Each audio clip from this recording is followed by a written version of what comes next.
What's going on here? Oh yeah, I always fuck up my beginning. Anytime I fuck up my beginning, it's supposed to be a good show. Hello, welcome. We are here to talk about House of the Dragon tonight. I'm joined by Carmine of Red Team Review. What an episode! What an episode! I'm not saying people didn't look. I'm not saying a lot of illogical shit didn't happen. A lot of illogical shit did happen. Stop it. This was a good you stop it. This was a good episode. I mean, I would say it's probably the best episode of House of the Dragon so far. Do me a favor. We got to lock in. I know I love you, but with the ADHD you got sometimes, you got to hide that chat a little bit. We got to lock in on this one cuz we got to talk about this one. This one we got to talk about. Cuz thank you. Because the fucking there you go. Over here. This is what you want. Okay. This is always what I want. We got to lock in here.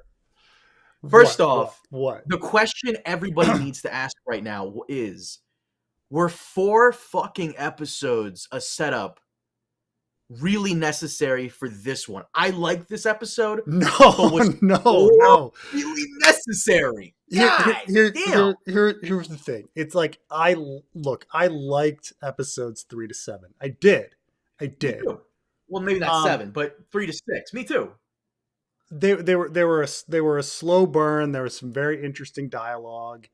What we weren't just assaulted with shock of seasons 1 and 2. Like gotta shock the audience. Like we got to live in the characters a bit. But then season 8, like all the characters just take a sudden, immediate, abrupt shift. And it's like, well, what were we doing with those other episodes? I mean, very abrupt, like how everybody begins. I'm not saying that like the episode was not really great after the abrupt shift, but there was an abrupt shift. Like Rhaenyra went dark, like that. You think there was I feel as though they did set up like. Maybe you're right that they could have added some more in there, but I also feel as though episodes 3, 4, 5, 6, and 7 slowly kept creeping up on her, like being fed up with everyone's bullshit. But I see what you're saying. They were slowly building her up from like 1 to 5, and then this episode she's like a 10. I see what you're saying. Absolutely. Like she hadn't done like other evil things first, Instead it was like all evil all at once. And I would say the same of Alan. All of a sudden, Alan is like lackey all at once. Lackey, bro. She is Palpatine. He is Anakin. Yeah, all at once. Now, where did that come from? What? Okay, you want to start with Rhaenyra first because I'm going to throw some trivia at you. Okay. Is this the first time we've ever seen a prince in the series wearing a coronet? I think it is. I think it is. Yeah. Looked good. And fucking Joffrey finally got out of bed. There it is, with no lines though. Who got out of bed? Joffrey. He finally got out of bed. No lines. No, it's great. It's great to see Joffrey. I'm happy to see Joffrey. We are so off book that I have no idea what's going to happen, and it's kind of exciting because I'm just like, well, I have no idea. I'd have no idea if there's going to be 1 Tumbleton or 2. I guess they're going to do 2 Tumbletons, but like we're so off book that I'm just like, what the fuck is going on? Like what is Alan doing? Here. We're killing high septas. We're throwing Massaria out for no reason. No reason at all. There was no build up for that. First off, Massaria being thrown out is completely reasonable. Massaria had one fucking job, which was to use her spy shit to root out other spy shit. But why that? She did not do that. Why that? I'm not saying Massaria isn't shitty at her job, but why at that moment is she like, you got to get out of here, Massaria. You gotta go. Like, why that? Our friend Nick here makes a very good point. It's the same point you made about Daenerys in, I think, season 7, which was, I can't believe none of these terrorists weren't following her around through the city with a crossbow, taking a shot at her when she's standing around screaming at people. Oh, True. Sure. Where's all the green Hightower spies? There's just that one guy. This is a beautiful. I mean, I do have to say it's a beautifully shot episode. The like shooting wise, direction wise, the best I've seen. Like that scene of Roddy going up the ladder. How did they fucking do that scene? You know what I'm talking about? They're behind him. He gets onto the ladder. They're on his side, and then they're above as he's climbing up. Was there like a moving crane shot? Was it what do you think was a drone? Had to be. It was incredible shot. I've never seen a shot like that. This is easily one of the best. I think I love the battle so much because it was so chaotic and like it goes, it jumps back and forth to all these other characters, and you're engaged the entire time. Great battle. Great battle. Great battle. Great characters, great chaos. I mean, Corlys's speech made a lot of sense, and then Gawain was great. They gave Alicent's line from the book to Gawain, by the way. Did you notice that? What's that? They gave Alicent's line from the book to Gawain about the splitting the kingdoms in half. Yeah. Amazingly, I don't hate they gave Alicent nothing to do in this episode, which is thank God. Well, to be fair, Rambo Alicent, if she was involved more often, she would have finished the whole battle for them. That's true. Yeah, I mean, so off book. Now, of course, like obviously Helena, like what is she doing? This is all part of a story, like, inspirational thing to Daemon, and then she just kills herself. And the whole pregnancy thing, I guess we're not apologizing. We're not apologizing to George. So first off, ending the episode with the fucking butterflies. But you know what? I got to give my verdict. Butterflies, not toxic. She definitely had a reason to commit suicide. There was no way out. She was plagued by the visions, nightmares, like the torture. Right. I'm not saying she had no reason. Plus she's just crazy to begin with, right? She's plagued by prophecy to begin with, and she went and it was foretold, foregone conclusion in her stitchings anyway, right? So she saw her own death, I think. Look, butterflies, not toxic, and maybe, just maybe, I know the Gen Zs who discovered the book yesterday are going to be very upset at this, but maybe, just maybe, someone just messaged me. My boy's like, bro, this episode. Maybe, just maybe, George should have waited to read Condal's second draft. I don't know. Maybe he should have just waited. Look, George is beyond caring. Come on. George is beyond caring at this point. George! Things I did not like. Aegon showing up at Harrenhal, fucking weird. I don't understand it. I don't hate it, but I hate it when he goes, "I'm alive!" Like that was a little cartoony. I also don't think he would ever forgive. I mean, I understand that, like, the logic of you got to keep him alive because how are you supposed to win the war without Vhagar? Like that all makes sense. But he'll never forgive him. I mean, I'm just saying, if your brother if you're whoever burns off your dick, like, are you really gonna forgive the guy that burns off your dick? I'm just saying. Not only forgive the guy, not only that, he goes to Harrenhal. He goes, "You're gonna get on your dragon, and we're gonna go to Tumbleton." Oh wait, you're trusting him with a dragon again? Okay, right. Tumbleton was so different. Why is Hugh on the ground? Why is Daemon on the ground? I get all that. Like, you got to give Daemon search for Cat. So weird. Did you notice, by the way, this was kind of a weird shot, but as Ulf is flying away, I guess Daemon on Caraxes, or Caraxes by itself, is chasing Ulf, and then Vermithor is kind of chasing Caraxes. Like, they kind of, for a brief moment, a couple episodes back, they established that Vermithor and Silverring are kind of like a couple. Oh, right, I guess? a thing, right? Because of Jaehaerys and Alysanne. Supposedly, but I personally think that Jaehaerys and Alysanne never liked each other, and that the whole like, oh, they were in love all these years thing, like, I think that's a bunch of bullshit. But someone said Hugh actually had a hammer. Yes, he did. Good. He did. Yeah, I mean, I guess they're going to do Tumbleton too. So No there's shot. Like Tumbleton's there's nothing left of Tumbleton. It's fucking dust. right, but all the characters are still alive. Like John Roxoff is still alive. Who, Daron by is the still way, alive. Gawain is crazy, still alive. Ulf, crazy boss battle with John Roxton. Where'd that come from? right? Like why I John liked it. Roxton? Like I liked it, but holy shit. Hugh and Ulf are still alive. Like Preston, I know you Adam don't play video Valarian games is that still often. alive. You still have to do a second Tumbleton to deal with all these characters. Here's the thing, man. I know you don't play that many video games, but literally when Damon's fighting him and the burning debris like comes between them, literally like a video game. Oh, I know. Exactly like Like, it. oh, just separating the big boss battle so that both people can survive in the battle And fight again later. Yeah, it's John Roxton. God damn, that came out of nowhere. But I mean, keep in mind, John Roxton is like a very evil character who is like raping people in the source material. They just made him into the first he's just the toady, and then he's Jetpack Man, and then he's like invincible battle man, invincible boss battle for but yeah, did Roddy just kill a kid on camera? yes.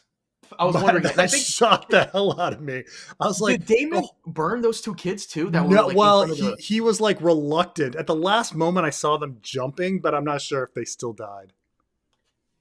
But he was like, move, and then they didn't move, and he's like, fine. And then I saw them jump, but I don't know if they survived. I do apologize.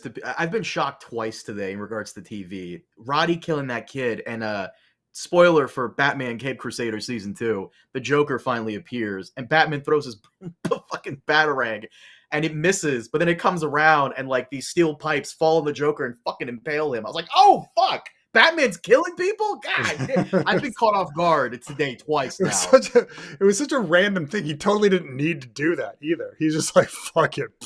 Like you just fucking killed a kid for no reason.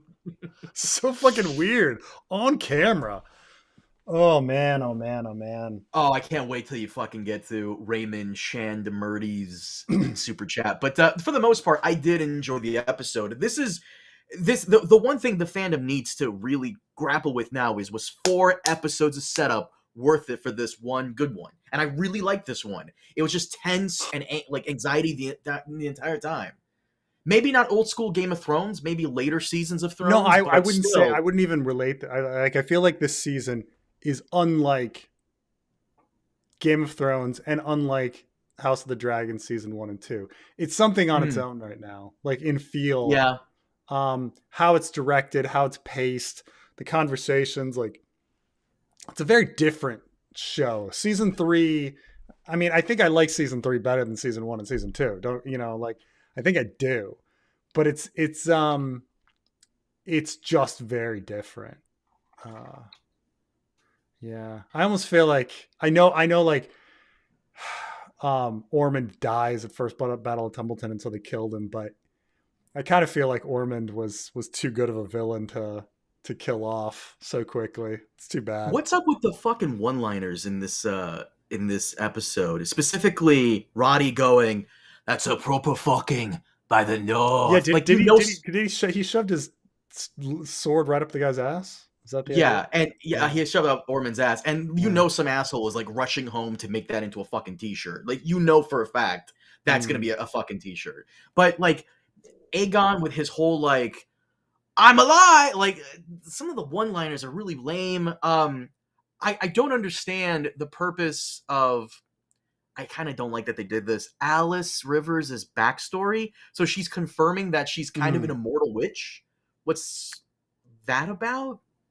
Giving her something. They never really confirmed it in the source material or anything about like what she really was. They just kind of said she was older, that she was way older than even they said she was too old to be having kids, but she was having kids. Right? She was pregnant, but they're like, but wasn't she like 50, or something like that? But so she made a pact with the children of the forest or the green men, right? What's or going something. on here? And she was Heron's widow. Hello. Hey, man, what a shit show. What a What? You didn't like it? Oh man, that sucks. I Hold on. hated this. Oh my god. Really? That's crazy, Trey. That's crazy. Like there was some cool action. There was some cool action, some cool scenes and stuff, but man, like it's just like chaos. It's like season 8 writing. Like it's just like all over the place. Am I alone in this? I mean, I think so. So we were talking about how like keep in mind that I think that first two seasons of House of the Dragon are pretty low bar. So I fully admit that this episode, all the characters just all changed on a dime immediately. Like Rhaenyra was like, boom, evil. Like Alan Oakenfist is like, Darth Vader's to Palpatine. I'll kill the Pope. I'll kill the Pope. Yeah. And that happened really fast. However, like the direction was very good. The acting was very good. So I think it's like seeing the Mad King, like the play, like they throw all of like the dazzle at you, and all of a sudden you're like, I guess I can ignore all this stuff, but, I don't know. Like I personally think it may be the best episode of House of the Dragon, but the bar is really crazy. Low for episodes of House of the Dragon. And I do hate the Aegon scene, him coming to Aemond. I think that was horrible. That was lame. I didn't like. Yeah, I didn't at first. I didn't hate it, but now I'm watching the scene again. Did this need to happen? What's the point? Yeah, I mean, Carmine was warning me, like, we just came out of it. We're all excited. Like a week later, we might be like, this episode sucked. It's one of those things like, like seeing The Force Awakens and you're like, that was really great. And then you sit at home and be like, actually, The Force Awakens was a horrible movie. So it is all over. The characters are all over the map. Just, yeah. But it was a very exciting episode and so well directed and so well acted. I fucking like there's little scenes I fucking loved, like the Gawain Damon dialogue and acting and how that scene came together was really like fun. Just Damon telling him to fuck off and stuff. Like there's just little things that's like that fun. Where, just the logic of it is what I got hung up on. It's just like, what are you talking? They snuck out and with the Corlys and then snuck back in before Ormond was notified. I mean, first of all, like I don't know why anyone's not on their dragon. Like everyone's fucking on the ground. Like, how did Ulf get out of the city and then get all the way to his dragon? How did that happen? I thought the city was surrounded by battle. I thought the city was surrounded by battle and by a ring of fire. I don't know why Daemon thought Ulf was with him. They're all like, "Where's where's Ulf?" Like, Ulf hasn't been with you for fucking like weeks. Like, what are you talking about? Buddy, they had the jetpack in and out of Tumbleton. Come on, stop it. You know this. You know the jetpacks. You know this. The one time. Oh my goodness. Oh my goodness. It was okay. So Trey, what are you thinking about? So Carmine was on. Carmine called me, and I was still finishing the episode. So he's listening to me like watch the final scene. And the final scene, Helena is dead. And it's like it's the Tommen window, I think. And it is the Tommen window. It is the Tommen window. It's the famous. That room is cursed. Yeah, and then it's very sad. And then Rhaenyra looks out the window, and then closes the shutters, and I just fucking started laughing so hard, like. Because it's just so out of nowhere, like, boom, like, I just started laughing so much. He's like, what are you laughing at? I'm like, I don't know. By the way, someone makes a very good point, and I was wondering this watching the episode. So in the books, Mysaria gets on some ship and she fucks off. I think we were thinking maybe that guy in season 2 that grabs Alicent and gets his arm chopped off was going to be the shepherd. Maybe Masari is going to be the shepherd. Now they're saying Masari is going to be the shepherd. The thing is I don't. I will say that they haven't really, even though like you and I would say that Masari is very bad at her job. She didn't really do anything to piss off Rhaenyra, and Rhaenyra didn't really do anything to piss off Masari other than like, sorry, you're fired, but here's a really great severance. Like Baela kind of sums it up perfectly. Like, if you're useful, she'll use you. If you're not, she'll toss you aside. And that's exactly what she did to Masari. Masari is not useful. She flipped so quickly because last episode was the lesbian episode, right? Right. Like, that's the thing, is everybody's so inconsistent. Rhaenyra doesn't need anyone to, like, you know, to eat her pussy. Like, she can get anyone to do that. Everybody's like bipolar on the good, show, right? The Rogue Prince. He's warging. He's being warged by his dragon, and his dragon's really good at oral sex. Is that what you're saying? Like Ghost? Yeah. I mean, you think like Caraxes has to be good at oral sex. I mean, come on. That's right. What Preston was saying earlier, and I agree with him, is that it wasn't exactly like out of nowhere. It was kind of set up, but then they skip it. So, for example, episodes 3, 4, 5, 6, and 7 are setting up like her anxiety, her just being fed up with everyone's bullshit, yada yada. And then episode 8 is like an immediate jump. So it's slowly building up her up from, like, on a scale from 1 to 10. It's slowly building up 1, 2, 3, 4, 5. And then episode 8, it's like a 10. You're like, whoa. Actually, can we? So. Masari, I think the implication here, because Masari didn't do anything wrong except for fuck Rhaenyra. So is the implication that like she sucked at giving head? Like Masari was really bad at it? I don't think that's important to focus on right now. That's like, I think it really matters. I just think that what Baela said is true. Massaria really has no purpose. Not only did she fail at her job, what is she really there for? Emotional support? I don't think Rhaenyra needs that anymore. But it's also a shitty way of getting the character out. Yeah, but because you're right, she doesn't know about Massaria letting Helena and Alicent go. She thinks they did that themselves, so she's not aware of that. She's not. Okay.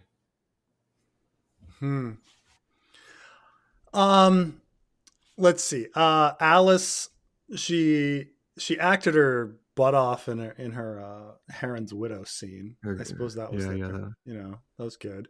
I like that it was like ambiguous too. It was a little ambiguous if she was making it up or not. At least that's how I interpreted it. If she was just making it up. If she was like that manipulative, she can make up a sob story like that and convince this guy into believing that she's actually a 100-year-old woman, you know? Like, that's kind of I interesting. agree with you, Trey. Like, her making it ambiguous is kind of like how they kind of made it ambiguous that Dunk is not a knight. Like, kind of. I mean, we know that Dunk is a knight, but... Oh my God, the nightly vows. Oh, the nightly vows. Did you notice that? That was so. She's a member of the Brotherhood of that. He's a member of the Brotherhood without banners. The captains. That was the Brotherhood without banners line, right? It's just chaos. So it's just weird. Chaos. Like, everybody's confused about the nightly vows. I say this every single time. Who said Ryan Condal hadn't read the books? Come on! That's such a random. Well, this one was written by T. Mickle and Ryan Condal, but yeah, that's just so random. Of all the nightly vows to pick the one from the Brotherhood without banners, to say. It was just so... Which is not a Faith of the Seven one, you know, that's not the Faith of the Seven. That's like a weird hybrid ritual. And of course it's like Ormond, the most like Faith of the Seven guy, saying it. It's just like, it's in shambles. A Song of Ice and Fires is in shambles. Like, George can't get it right. Duncan Egg can't get it right. Yeah, it was, I think it was... So this is the line from Storm.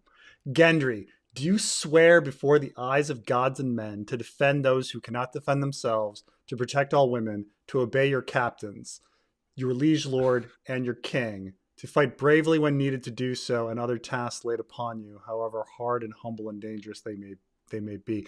It was at least the first part of that. I mean, I don't think he necessarily said like your liege lord and your king, considering he's supposed to be the king, but I definitely remember defend those who cannot defend themselves, protect women and children, and obey your captains. And liege lord. They said liege lords as well. And I think they might have cut off king, but most of that is retained. That's so weird.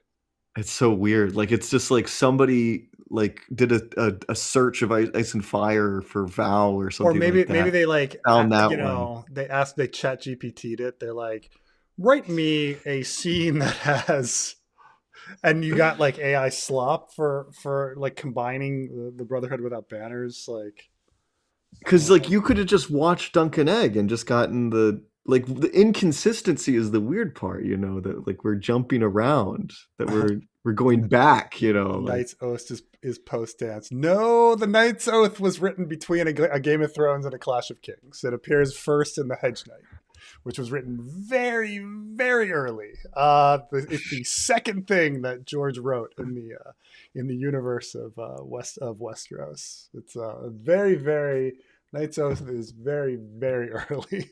So what I find weird is how I'm watching back the scene where Helena jumps off and she impales herself on the spikes.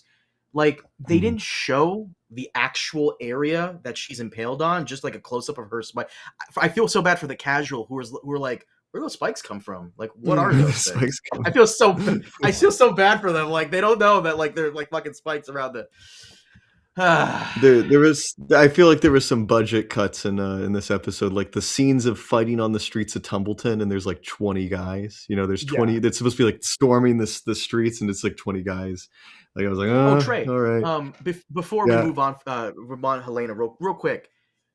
Yeah. Toxic butterflies, valid or not? I think Helena. I was just talking this with Preston. I think Helena did have every right to fucking jump off.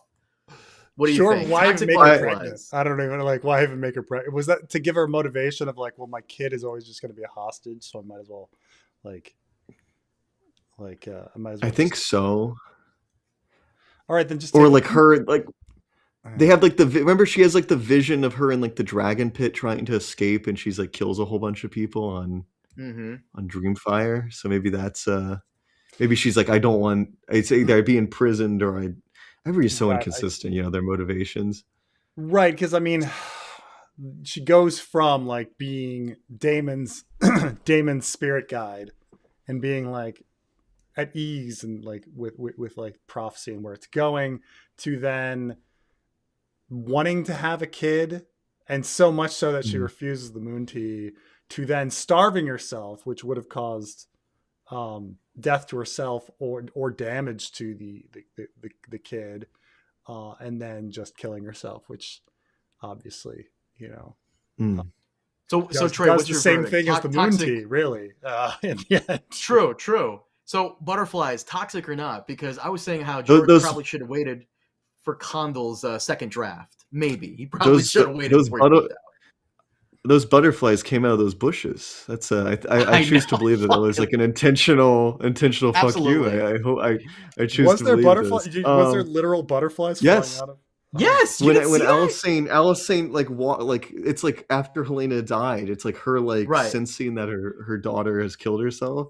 In the forest, a bunch of butterflies come out of the forest. I guess that has to be intentional. Fucking toxic butterfly. Which that's the thing is like I think it was probably trying to link to either the caterpillar earlier or like she gives that weird speech about the beetle. Bullshit. It's totally a fuck you. But the thing is those were butterflies and not the beetle. Like if they're gonna have the beetle, but they don't. It's a great. By the way, that was a really good speech that Helena gave Rhaenyra, I have to say, where she's just like, everything you love, everything you care about is ugly. Like, it's like, oh, what a brutal insult. But that's not true. But I feel like that's not true. I don't know. I was yelling at the screen because I feel like that's not true. It's just it's not true because she obviously cares about Joffrey. There's nothing wrong with Joffrey. She was trying to stop that famine. She stopped that famine in the city. Remember this? Like, there's these little things that Rhaenyra cares about. Small folk, How do we feel about Rhaenyra telling the small folk the fucking prophecy? And That then was closing weird. out with That's straight crazy. off. Valyrian? That's crazy. Like, They didn't Well, understand now a like the single Prince word. of the Promise was like you don't need to be reading like old Valyrian texts. It's like, hey guys, did you know that Rhaenyra straight up announced the Prince that was promised prophecy like in the streets of King's Landing during the Dance of the Dragons? Yeah, like thousands of people were there. Like we wrote it down. we wrote it down. I guess that they couldn't understand her. They like it's like, you know, like they were going on vibes. Like, what didn't you say that there's like a song where it's like a German guy yelling like cake baking lyrics or something Oh like yeah, that it's a because it's Tool. German? It's a Tool song. Yeah, he's like That's probably what they heard. They're like, I wonder what she's saying. I cannot believe they included the butterflies. That's fucking hilarious. They put in the butterflies. Connell, you're funny. You're funny. Oh, you're funny. Man, oh man. Immediate 10 out of 10 just because of that. Just for the fuck you to George. By the way, later, Trey, you don't know about what happened today, do you? The supposed leak about the Mad King book? Oh. No, what's that about? You don't know about they're making a real Mad quick, King book? Before we go into, we should probably talk about that later. Or Preston, when do you want to talk about it now? Okay. You want me to tell him about it now, or Here, let me answer these. Yeah, go get some answers. Last week, somebody did some questions before the stream started, and then if you do a super chat like way before the stream starts, like the it disappears, and so this guy's stuff disappears. So it disappeared, and so I've got to answer these real quick here. Stoneheart, how you have her find out that John not being Ned's child if you don't resurrect John? How can you conclude her story? So I think there's been a bit of groupthink in the fandom with regards to Catelyn and Stoneheart, that if you approach the story that this story is about John and everybody's story is about John, then you kind of interpret Catelyn's story differently. And I know a lot of people that do this, like they're like, oh, you know what Jaime's story is about? Jaime's story is about like keeping oaths, and eventually he's going to like keep an oath to John, and he's going to be like John's King's Guard. And you're like, I think you're missing Jaime. Jaime doesn't give a fuck about John. Like, he's not part of that story. I think Catelyn gives zero fucks about John. Like, I understand that like some people are like, oh, it's important that Catelyn come around and like realize her mistake at the beginning of Game of Thrones. And I was just like, nah, it's not really that important. She just doesn't fucking care about him. Like, there's so many other things that Catelyn cares about in her story. You know, the things that she's focused on when you start thinking about the whole thing, like her focus on her sister, her focus on Sansa and Arya and Bran and Rickon, like on Brienne, on having peace in the realm, on leading John and I mean leading Rob and being a good mother and allowing him to grow as a king and her mourning Ned. All of these other things are, I mean, Lysa's forced abortion is like a bigger part of Catelyn's story than John. Like these things, like Catelyn's story is huge. I mean, her like sparring with Tyrion is a much bigger part of the story than John. Like, there's so many things that are bigger to the Catelyn story than John. I mean, Mia Stone's story has more page, like has more time than John to Catelyn. Like you got to put it in perspective here. So I kind of reject the idea that like Catelyn needs to somehow like come around on John. Like, she's dead, first of all. Catelyn's dead, and a fucking zombie is walking around named Stoneheart. That's it. Like that. Like let that be. And like, what does that zombie represent? And to Brienne, to perhaps Arya and Sansa, to Jaime, like, that's what's important Like that's where Stoneheart is. That's the Stoneheart story, not Jon. Like Jon is somewhere else. Catelyn doesn't really give that much of a fuck about him, and Stoneheart certainly doesn't give a fuck about Jon. So, that's how I kind of feel about Stoneheart. I mean, I'm sure a lot of people disagree if you're in a very Jon focused lens of like, how can I interpret every story from Jon's perspective? How can I think about Sansa's Maidenhead through Jon's perspective? I mean, that scene between Tyrion and Sansa where she's burning the sheets, how can I think about Jon Snow in that scene? Like step back from Jon. So 2, as a fan of Greyjoys, I would like your take on how to conclude Euron, Victarion, Theon, and Asha.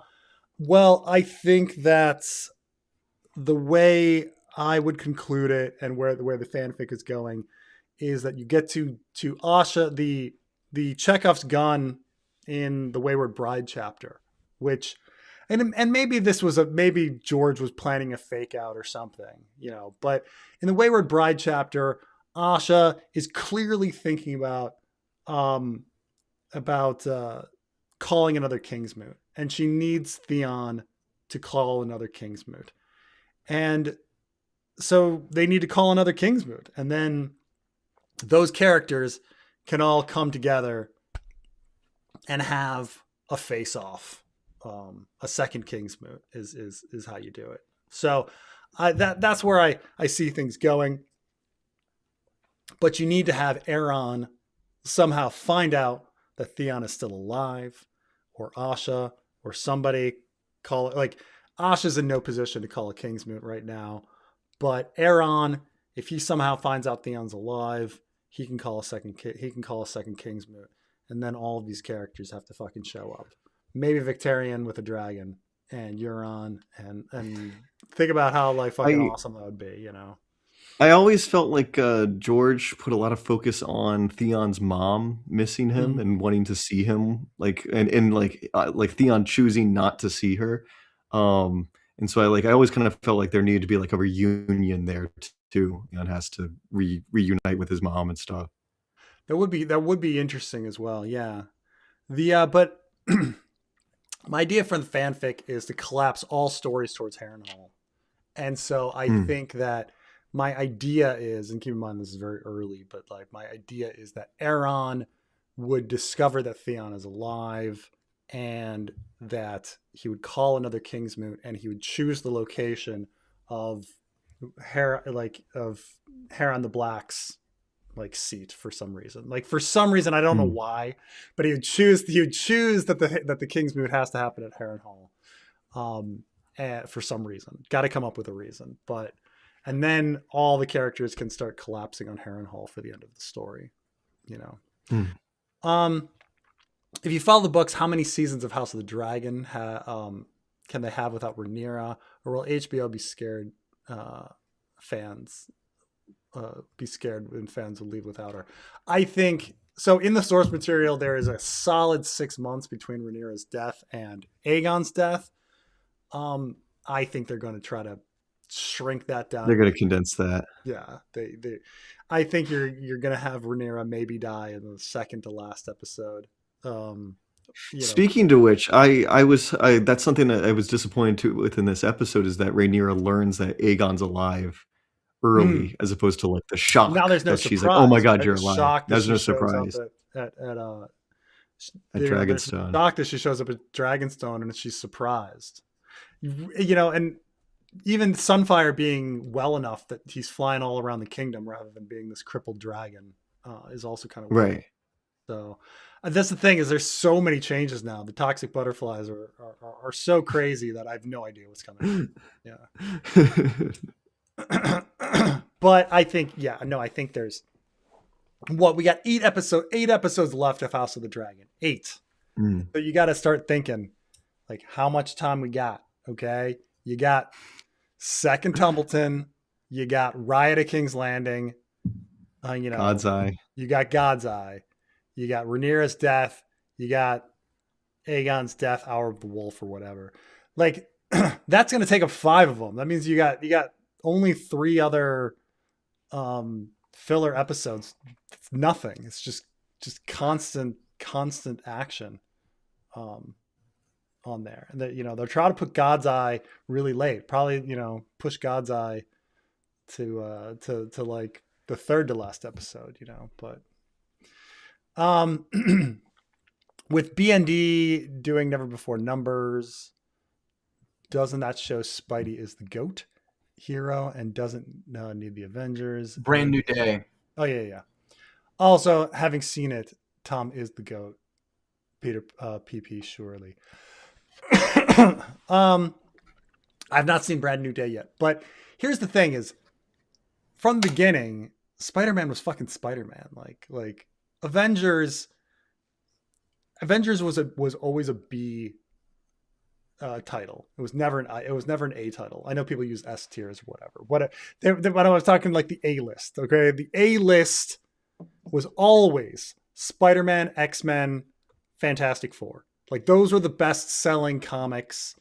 They were the most interesting comics. Like, and then you get into like the X books. There's so many. I mean, you're talking about like X-Men and X Factor and New Mutants, and we became X-Force and Excalibur and all this shit. So you had X books, you had Spidey, you had Fantastic Four, and then everything else just kind of went in, right? And so like Iron Man, Thor, Captain America, they were B tier, if not C tier, prior to Robert Downey MCU. Jr.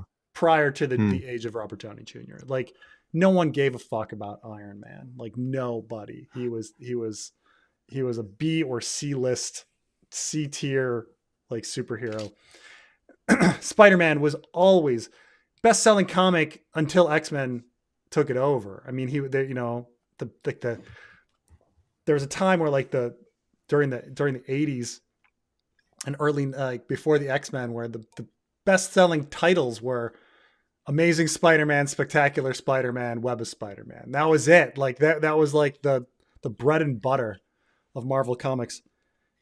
So everybody fucking wants to see Spider-Man. Everyone wants to see Spider-Man. Like, of course, and then you make it a good movie and you pop in the incredibly likable Tom Holland, and everybody fucking loves Zendaya. Like, people love Zendaya so much that they have stopped bitching about a black Mary Jane. That's how much they fucking like Spider-Man and Zendaya. Oh, you're not aware. Actually, it's kind of the opposite. Because of her overexposure and everything, people are starting to get annoyed with her. Like, they don't hate her because she's black. They don't like her because she's in fucking everything, which is true. She's in like every single big movie this year: Spider-Man, Odyssey, and Dune. That's true. I mean, you're saying they're gonna turn on her. They're gonna be like, I like Tom Holland. Like there was no reason. I like Tom Holland, but this Zendaya thing. It's like everybody trashing Meghan Markle and stuff. Like, who fucking cares? Who? Really? Meghan Markle. Oh, that one. It's like with Pedro Pascal. There's no legitimate reason to hate Pedro Pascal other than he's in fucking everything. He's overexposed. You're saying. Yeah. Overexposed, yeah. Also, would this guy give you like $1,000? Holy shit! He answered 4 questions in a row. Yeah, you did a lot. Yeah. Oh, but yeah. Okay, so you wanted to talk about the. Yes, so there was a bit of a leakage. Not that we didn't know this was happening. Leakage. But a little bit of a leakage. Little bit of a. Do you want me to? A little bit of a leakage from audience? George's diaper. Thank you. Do you want me to set this up for the audience? God damn it. George went to see the Mad King. Mm-hmm. And he one of his writer friends, No, you're wrong. You're wrong. By the way, every time I give just for the audience, before I pepper this in here, every time I give Preston and Trey news, because these guys don't know what's going on. It's me catching up to date. I don't know what's going on. Every time I give Preston news, hide that for a minute, please. Every time I give Preston and Trey news, they both do the exact same thing to me. Every time I go to Trey, I'm like, "Hey Trey, did you hear?" Trey always says to me, "Oh no, did George die? I'm like, bro, no, what? No, I don't like. I ask if Winds of Winter is out. I don't ask if George died. This is how like Carmine pulls this shit. It's how Carmine phrases it. Yeah, he'll send a message that says, "OMG, No. Preston, OMG, are you sitting down?" Like you're just like, right. "Oh my god," Phrasing. and then you're like, what is it? And then it's like the most irrelevant bullshit. So this is today. It's like this is not very hilarious. relevant bullshit today. Show the okay, picture. like we already Show the knew that they picture. were gonna fucking curse child this shit. We already knew show the they were gonna picture. fucking curse child this shit. So like George went to see the Mad King, and one of his writer friends went to see the Mad King too, and was bragging. She was bragging Show on the her picture. Facebook about how Like a she went to boomer. see. He's ruining the story. But go ahead. It's not a random woman. It's his editor. His I thought she's editor, a writer. like Whatever. It's his editor who basically posted that they're doing something, possibly regarding the play or something else, regarding a book coming out. And she didn't use like screenplay specifically. She said book and an audiobook specifically. This is his UK editor. I'm not saying it's wins or anything like that, but that Harry Lloyd's getting work again. He's gonna be reading that. First of all, he doesn't have a separate. I don't know. He doesn't have a separate UK editor. I don't know what you're fucking talking about. Okay? That's what I was told. He has one fucking editor. There's no UK editor. It's not like some UK editor's been like, I need to change all the colors to color with like, no one's fucking doing that. Okay. He has one fucking editor, right? You get the British version of Game of Thrones. Color is spelled COLOR. Carmine, somebody in the comments is saying it's a wild cards. It's a new wild cards book. Just to be clear, me telling him if he's sitting down was not in regards to this news. It was in regards to some bullshit. He said, "Oh my god, I got this leak. Oh my god!" And then he shows me. That's literally not what I said. I said, "Are you sitting down?" And I posted the picture. Post the picture of what I. But this is so like par for the course. But this is the picture. Carmine does do this. He sends me this picture. I'm sorry. I love this so much. It is so. This is so. I thought this was an actual leak. I mean, it would have been something had she like she's doing the speech and then like that would have been something. That would have been funny. And I basically said, Preston, are you sitting down? This is fucking hilarious. So all right. First, okay, but on the diaper leakage, yes. George went to see the Mad King. One of his writer friends went to see it too, and was gloating on Facebook to her friends about how she went to see the play and how great it was, and how she went to some exclusive dinner with him the night him in Paris the night before and stuff like that. And then she pops in there. There's gonna be a book and a recording, so all of you can like share it in it later, And then one of her friends fucking leaked it to the public, and she tried to delete all the stuff, but it's out. Not that we didn't know that they were gonna fucking curse child in the first place. Like, well, here's the thing though: the cursed child, the material that came out with the cursed child, it was just pretty bland. It was just whatever. This seems like it's an actual book, an actual written book by whoever the fuck they're gonna get it. Maybe George will do it. And the fact that there's an audio book coming with it, You're crazy. George is gonna write some stupid fucking playbook. The fact that there's an audiobook accompanying it is also kind of interesting. She said audio I don't think recording. ever did. She said audio recording. They're just gonna Carmine, he's like 60 years old. Too much expectation here. You have too much expectation. No. George is editing nothing. They are taking the play. They're taking the script, and they are going to print it just like Cursed Child. That's all they're doing. And when for a recording, maybe that's what they're doing. I don't know. Of the fucking You're acting as if I was the one that leaked this. I'm telling you. I read the leak like you. I know just as much information as you. And I'm giving you what I'm telling you. It's going to be like the witticisms of Tyrion Lannister, like one of those crapped out books that like has George's name on it, even though he had no real association with anything that was produced with it.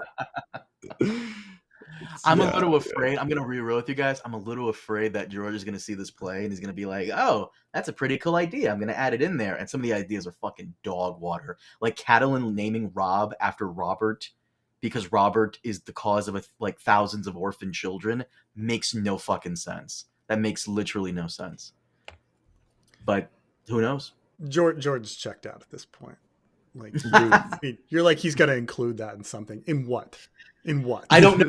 I don't know. Like what is he writing that he could possibly include that in?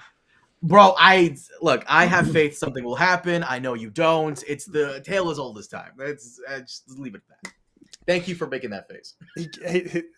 His blog posts are brief and are filled with like grammar like errors. Like he's done with writing. It's fine.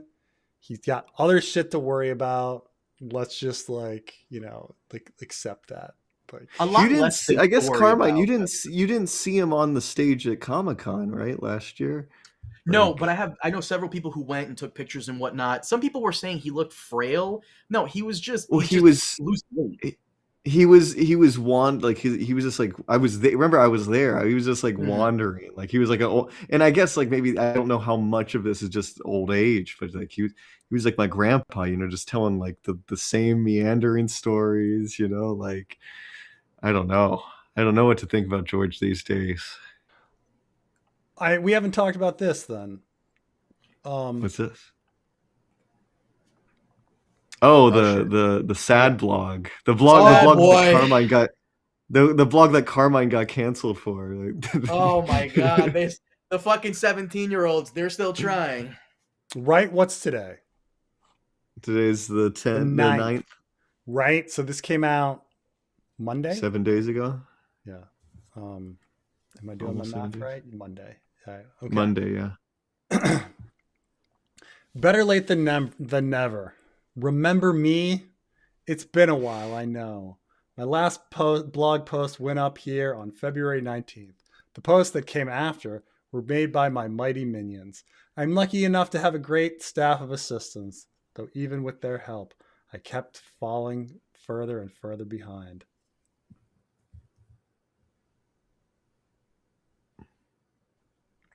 This year has been stressful, to say the least. So much has been happening. It's been overwhelming. Some great things, some exciting things. Dreams coming true. Dreams of what? Nightmares too. I've lost friends, battled sadness and depression. The worst may be yet to come. That's crazy. That's ominous.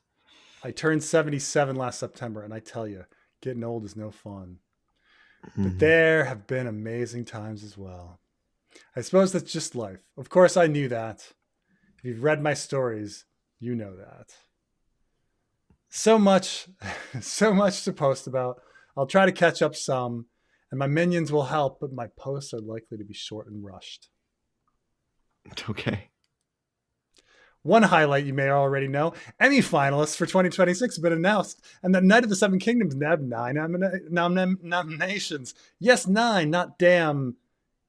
Yes, 9, not damn. Is that a saying? What is that? Hot damn. Yes, 9. Hot damn. Yes, 9 hot damn, including the big one, Best Drama. Okay. The award ceremony will be Monday, September 14th at Peacock Theaters in Los Angeles. I hope to attend, but that depends on, well, a lot of things. Okay.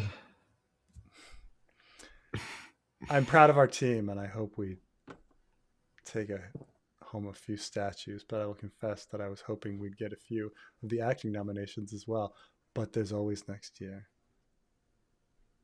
What is this? See, I didn't read it all the way through. I just read the opening. This is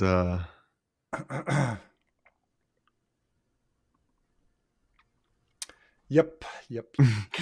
Carmine, what's the meme? Vague posting king? What is it? Where people vague post nowadays? Listen. Like, what do you want us to do with that? Unfortunately, Trey, I've had an army of like random ass 17-year-olds try to cancel me over this. They can suck my cock, but or maybe not actually. No, vague posting is like, there's like one person that's like, oh my god, I made the biggest mistake. And you're like, oh yeah, like You're like, yeah, elaborate. I'm not Trey. I'm not touching this. You It's know, all like- you boys. I'm not I'm not touching touching it. It's just weird. Like it's not like if it's none of our business, it's none of our business. Don't vague post, to the world, right? right. It's So, Preston, if you could sum up that blog post in a couple of sentences, what would you say? serious personal issues, Mhm. which we Is that all you have to say? Where's your humanity? No, I mean, he has serious personal issues, stuff that No, I I'm doing a think would thing. be. Don't listen to me. I'm doing a thing. I'm doing a I thing. think stuff that thinking about and detailing and talking about would be morally incorrect, like morally bad, especially in a public forum. And so, like, Yeah. but I think that like he has serious personal life issues. It's so like because life is hard. And so like all of this stuff about like, oh, he has too many projects and he's got wild cards or whatever, these things that are keeping him busy. None of that fucking shit's keeping him busy. Okay. He's got personal stuff and he's got to deal with his personal stuff. And by the way, there's a super chat you missed from last week. Do you mind if I read it real quick? Sure. This guy donated $500 to you. His name is Dynamic. He said here, Jane Johnson edits A Song of Ice and Fire for UK. I don't know why Preston doesn't get that. Yes, Anne Gorel is his chief editor of the manuscript, but the UK editor is Johnson's job. Maybe it was her decision to chop the longer A Song of Ice and Fire books into 2 volumes for the UK. There it is. You were going to Wikipedia this? I also think that being an editor for George R.R. Martin is probably like the easiest fucking job in the world. Like we've literally seen like the editor's job for A Dance with Dragons, and it's like one comment every like one typo every like 5 pages. Like fine, I was wrong. Jane Johnson is the longtime UK editor. Wow. But I don't understand. I have no idea what these editors are doing on a guy who is pretty much perfect when he hands in a fucking manuscript. Like what you're doing. Like what are you First off, editor for George R. Martin, second easiest job in the business. The first easiest job in the business is the editor for Patrick Rothfuss. Let's be real here. Well, no, because then you're getting no pay. That's not a job. That's just not getting paid. Good point. Never mind. Yeah. Poor. I mean, their whole publishing house went out of business because of him. By the way, I maybe I should probably say this when we talk to Elio, but I did speak to him briefly. Our theory about what's going on with George's life or whatever turns out no. I think things are not as bad as we thought they were, because according to the editor, that woman Jane, she was hanging out with George and his wife. So, so far so good on that front. No, it's I mean, come on. We just read his fucking blog. Like, what are you talking I'm about? trying to be optimistic, goddammit. I'm trying to be optimistic. Why? Well, what are you doing? You're being like, just like, this is ridiculous. Like, yeah, and we're gonna be landed on Mars like next year, man. Like Mars, colony on Mars, 2027, man. Well, Elon did say, Straits of Hormuz are gonna be just straight open. It's oil. Why would Trump lie? I will say, reading this, I'm rereading this Nada vlog right now. It is sad, like how like some of the stuff he's saying is identical to things he said like 2 or 3 years ago about like a friend dying or something like that. Like he has a deep depression, and it's just aging. Like aging is this depressing thing, and it keeps getting worse and worse. So now you're like even his bitching is part of his greatest hits list. Like I'm just saying, I remember when he was talking about like No, maybe not Harlan Ellison. Did he? I know he was friends with Harlan Ellison. Did he not a blog about that? Sure he did. Like, I don't know, all his writer friends that have, yeah, no, like this from 2018. He's talking about Harlan Ellison, depressing. Let's see, does he say depressed in here? I don't know. Just getting old. I guess it's just part of being old is that you get. Preston also had a Facebook post about that a couple of years ago. It's one that's going to stick with me forever. You know what I'm talking about, right, dude? What's that? The post about what you wrote when I think you turned like maybe 42 or 43 a couple of years ago. Oh, jeez. That one's gonna stick with me for a long time. It's nothing bad. It's basically how you looked in the mirror and you see a very different man than you used to see all the time. Sure, but I'm not writing that every post. Like, right. I could be depressed one post, but then to like not only still be depressed, but also just repeating the same fucking depressed. Like I'm recycling my depression. Yeah, it's the one that stuck. It's sad. Yeah. It's pretty sad. I'm sure ranting about ancient prophecies and being the chosen one while looking like a sleep-deprived crackhead will totally win over the public. First of all, she's way too far from people. They can't see her, okay? Like, they don't know how much of a crackhead she looks like. And two, she looks a fuckload better than, like, Trump looks horrible. He looks fucking horrible. And he just sits there and rants like a fucking madman and everybody fucking eats it up. So I have no idea. I think like ranting like a madman. Look at me on this fucking stream every Sunday, ranting like a madman. I think for some reason people find it endearing. I don't know why, but like, what's the Trump quote? I could stand in middle of Fifth Avenue and shoot somebody, and I wouldn't lose a voter's okay. Like Rhaenyra did that. Rhaenyra killed the Pope. Put this meme up if you can. You're gonna love this one because it's true. Not to mention, like how many religions rely on crazy person ranting about prophecy in our real world, and their message from God and stuff like that. What you just said reminded me of that so much. Yeah. So you're like, let's see if I can get You're gonna see in the meta tray. This one? Yeah, perfect posture. He looks like he's about to float towards the set of freshly baked He's got a new pie. wig. Everybody's talking about his new wig.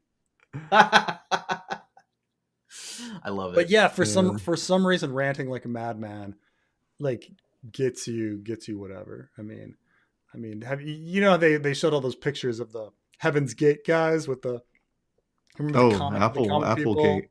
Yeah, Branch Davidians, like it's par for the course.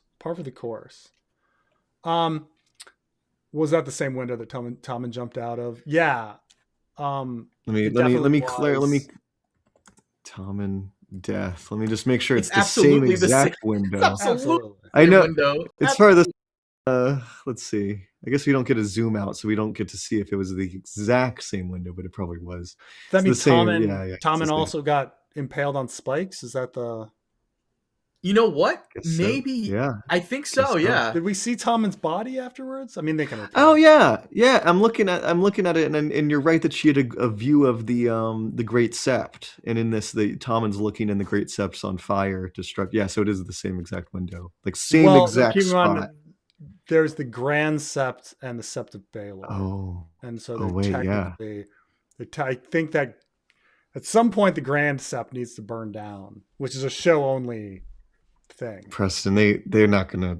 Preston, you're giving them too much. They're the same. It's the same building. They just renamed the Grand Sept the Sept of Baelor. Is that it? Yeah. Okay. They just It's possible. They did put the High Sept in King's Landing. So, I think Rhaenyra going evil made total sense after learning Aegon was alive, but I agree, Alan went loyal dark a bit too quick. Yeah, yes, I agree. Yeah. They definitely spent a lot of time, but it wasn't a progression. It was sort of like with Rhaenyra, like they gave her, Yeah, I guess it was a straw that broke the camel's back situation. Aegon was the straw, like all of these things for the whole season have been like building up, and then boom, she's like fucking, she's dark. She's dark Rhaenyra. Her phrasing at the beginning of the episode saying he is risen is a little on the nose, in my opinion. A little too on the nose. Let's see. Yeah. They put the Sept of Baelor in the same exact spot as this Sept. So I'm looking at the episode right now. So they do not. It's the same building. Unless it gets destroyed. It's ironic that like you're thinking that they're not going to destroy the Grand Sept, yet they destroy the Great Sept of Baelor. So somehow there's like a time travel aspect where like the destruction needs to somehow time travel back in order to justify the Sept of Baelor to be built, Or there's going to be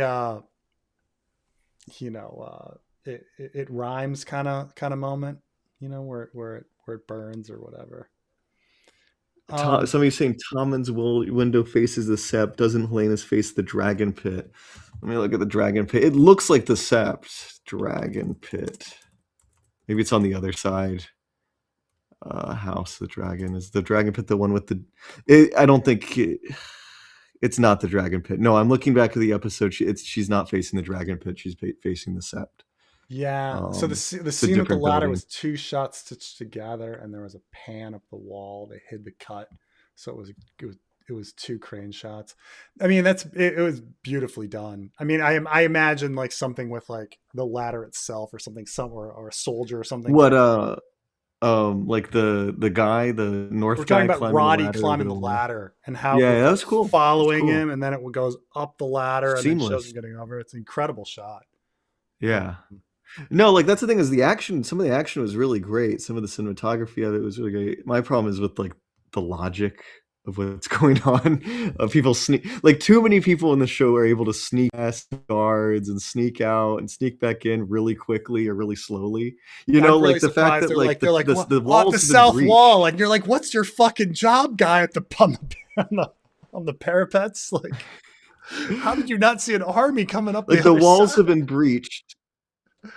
The walls were breached, and it had enough time for Ormond to hear about Corley's plan, to find Ulf, tell Ulf to go to his dragon, for Ulf to leave and sneak out somehow past all the armies, make it to his dragon, get on his dragon.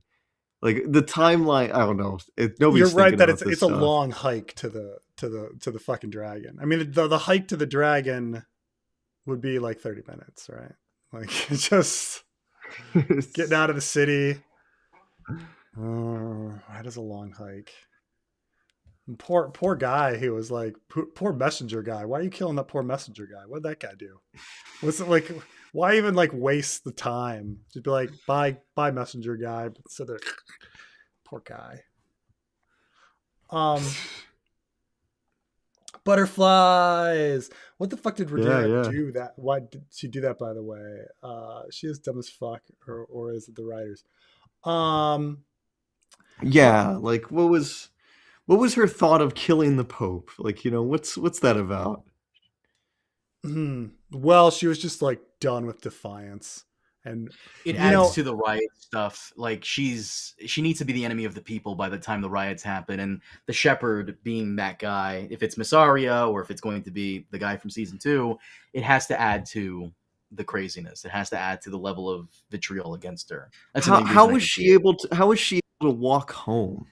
Like did the small folk not hear about it? Imagine that was inside, right? Like imagine if Trump went to the Vatican City and killed the Pope, and then walked out and gave a speech about he was like prophecy and he's like God, and then walked through the crowd gathered of like Catholics, and they just let him go. Then again, the world is crazy. I mean, Cersei, they might let him do it. Cersei also blew up the Pope, and nothing happened. People don't care. Westeros, I guess we're thinking that this is different continuities. Like in like the show continuity, nobody cares about the Faith of the Seven. We firmly established that killing the head of your religion does nothing. That you can kill the head of a religion. But actually here they're gonna, this shepherd's gonna come back and it's gonna do shit. Like, she's gonna, but I thought she was gonna be like, and who's High Septon now? And somebody's like, I'm High Septon, fine. And then she'd have like this random new High Septon appoint her. Right. And I give you a pass. I give you a pass. Like, yeah, I forgive you of your sins, that kind of thing, or whatever. Yeah. Something. And then everyone being like, who's that? And she's like, this is the High Septon. And then that'd be like puzzled, or something. What's frustrating is that you're both right that like she could that scene would have taken like 5 seconds to do. The whole thing with Cersei also still annoys me because she could have blamed it on Daenerys. Mm-hmm. I don't know why she. There's simple fixes that you can put here and there to maybe make it work. I think it's a stupid idea, but you can maybe make it work better. And they just don't do it. Like, she apparently finished her speech and was able to walk home unmolested. Like, that's crazy. I mean, it's sloppy. At least while giving the speech, they didn't know that the High Septon was dead. It's just that I suppose, like, while walking home, they'd be like, wow, that was a pretty crazy speech. It was in High Valyrian. I didn't understand any of it. Oh, the Pope's dead? Oh, fuck. Like, I suppose that would have happened. Aegon is just happy Sunfire is alive. Wait for later. I mean, I was really thinking that the whole reason he was wandering around the Crown Lands is that so he would do a quick hop over to Dragonstone. But he didn't need to. He didn't need to be in the Crown Lands. Like, he just frankly, Aegon should have been absent this entire season. That way, when he shows up in season 4 on Dragonstone, it would have been no surprise. Yeah. At least for the casuals. I mean, we know where he's going to end up, but yeah, no, I agree.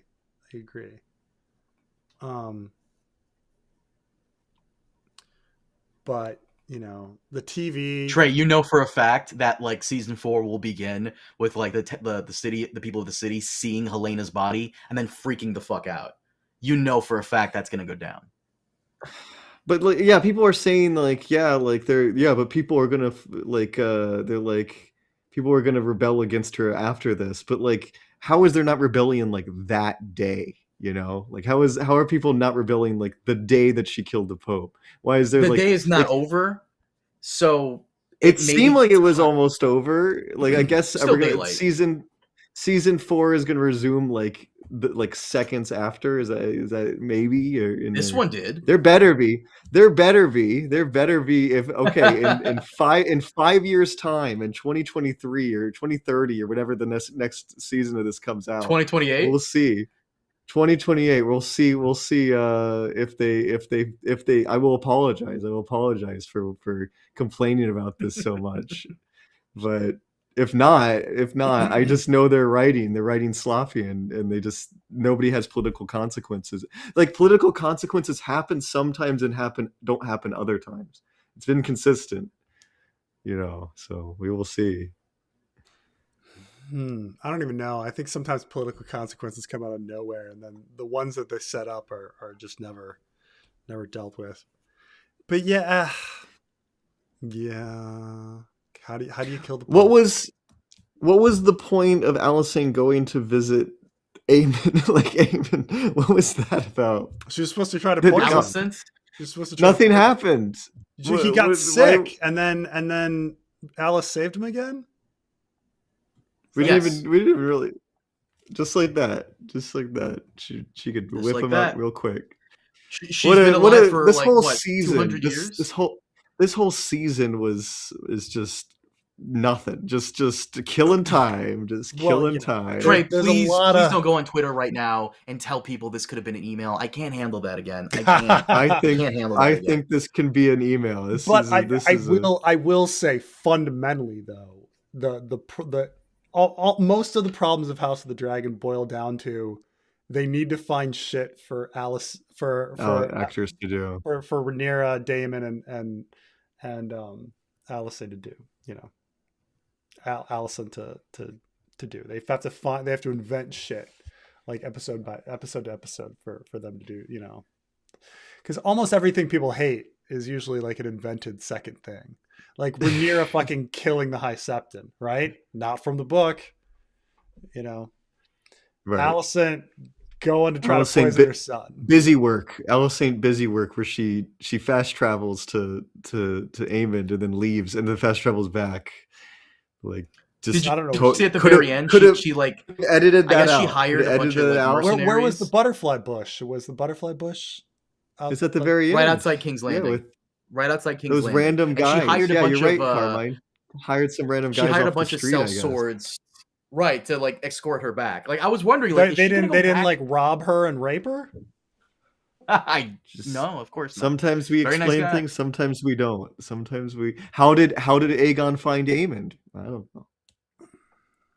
I thought that was a dream. I thought that was a dream sequence, but I guess it wasn't. I guess it wasn't. It could still be. It could still be. This whole season was a dream. You're right that it was a secret where Aemond was. Yes. Right, like admittedly, some sellswords were checking Harrenhal, but it was certainly not known that he was there. In fact, Baela and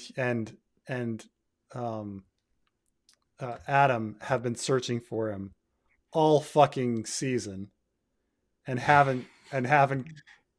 Wait, but Alicent knew that he was there. Or are they just searching for Vhagar? I don't think they know. No, I don't think they know where Aemond is either. Like Aemond, But she released Alicent to go poison her son. Yes, I think Alicent knew where he was at, but she didn't tell Rhaenyra until last 2 episodes ago. Right, but if somebody says like, "Hey, I got a plan. I can go kill my son for you." Wouldn't you be like, why don't you just tell me where he is so I can send a dragon to fucking burn him? I can send guys to. It would be much faster. Well, apparently not, considering Alicent can time travel, can fast travel. So, like Adam and Baela should have just shown up at Harrenhal and just torched the whole castle. Just torched the whole castle. Aegon style, like Aegon the Conqueror style, and dealt with him if they knew he was there, rather than sending Alicent to poison him. Oh, this is brutal. Yeah, that's true. Okay, so people are commenting. Helena saw Aemond in a vision and then told Alicent, and then Alicent went there. Alicent dreamed where Aemond was. I mean, this is so stupid. Here's the thing: this is so dumb. Look, I wouldn't be wild about killing my child, but I think I'd rather have somebody else do it than myself. Yeah. Like, if Alicent wants to kill Aemond, shouldn't she be like, Rhaenyra, Helena told me where he is. He's at Harrenhal.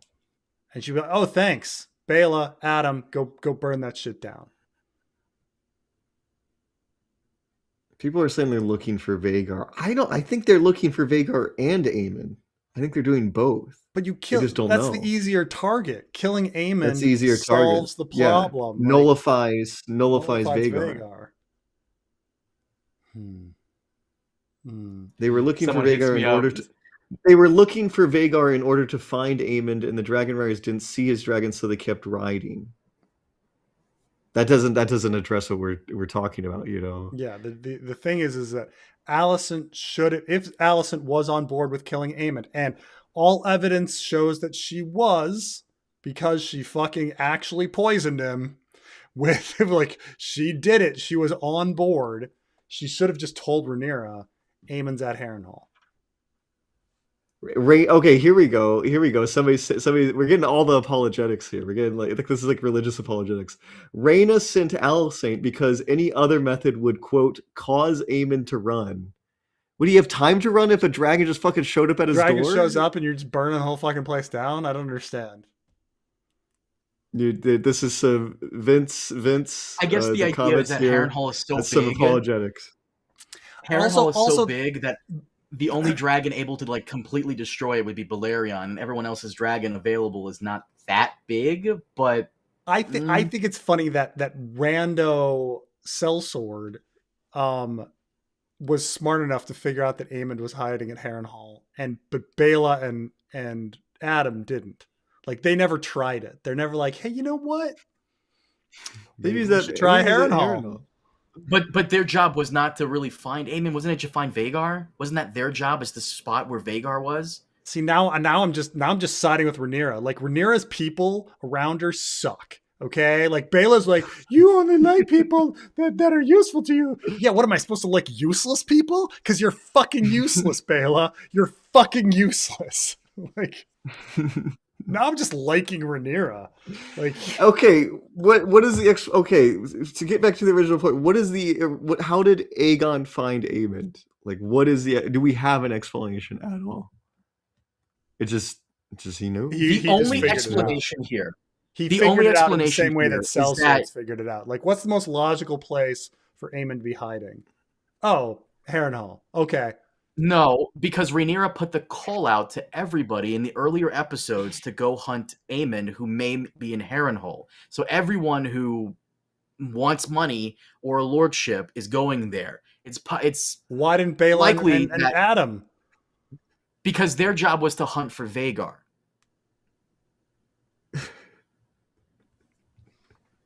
I'm literally explaining it to you, and you're choosing not to get it. No, because it's just so fucking stupid. Like, why would wouldn't you just fly by fucking Harrenhal and burn the fucking place?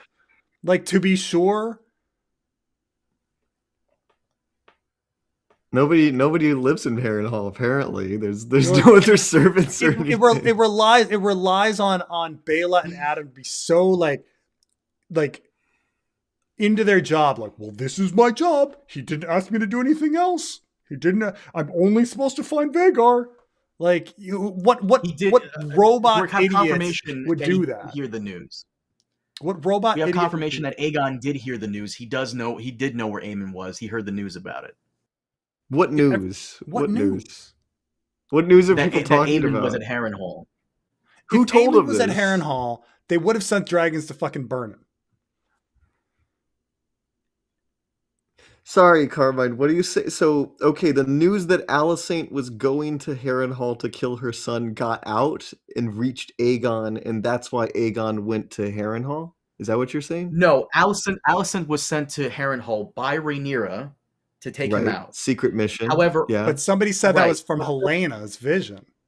Like Helena's vision. Somebody said Helena is the one that tipped off. Never mind. I agree. That we don't know what happened. I don't know. I don't know what's going on. Let's see. I Carmine got all these. He's like, I'm explaining to you perfectly logically. Look. All I know is that this woman Jane is George's UK editor. That's all I know. It's really all. Don't even. One person saying he went to Harrenhal because he can hide the dragon there. Aegon doesn't know he doesn't have Vhagar. What? So just by luck, he kind of came off that dragon No, we know that Vhagar's not at Harrenhal because we saw his piles of poo. Okay, we know that Vhagar's roaming. Okay, we had a specific poo scene with Baela and Adam. Okay, Vhagar is not at Harrenhal. We know that because it's poo. We had a poo scene. There's all these apologetics. This is so funny. Well, the Black Council knew that Simon Strong died. Alice probably sent false information to Rhaenyra after Aemon got there. That's why Baela and Adam's hunt for Vhagar hunted for them elsewhere. There's stuff people are saying happened, just not on screen, in the text. This is Bible shit where we're just making up canon.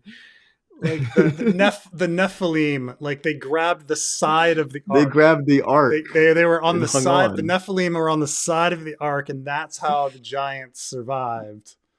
In the land of Canaan. Yeah. What Trey and I are talking about is that in the Bible, there are a couple references to Nephilim, which are giant people, and they're mentioned antediluvian and post-diluvian. So so the question is if Noah didn't bring them on the ark, how are there fucking still giants around post flood?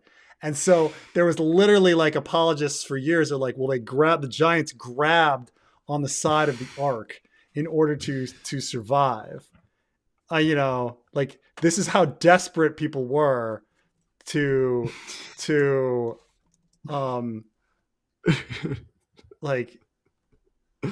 like have this like like have this all work, like rather than just being like, oh yeah, no, this is fucking stupid. Like, no, the Nephilim like grabbed the side of the ark and that's how they survived. Like, Aegon literally said he'll go ask him at Harrenhal in episode 5. So it was common knowledge that Aemond was at Harrenhal by episode 5. So like either like what? Either people know Aemond's at Harrenhal or they don't. Like it's like what?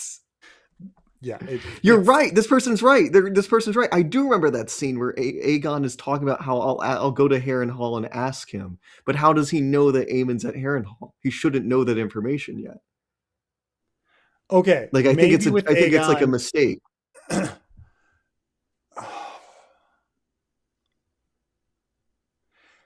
Okay, maybe Aegon got lucky because he's on old bad information and coincidentally it happened to be correct.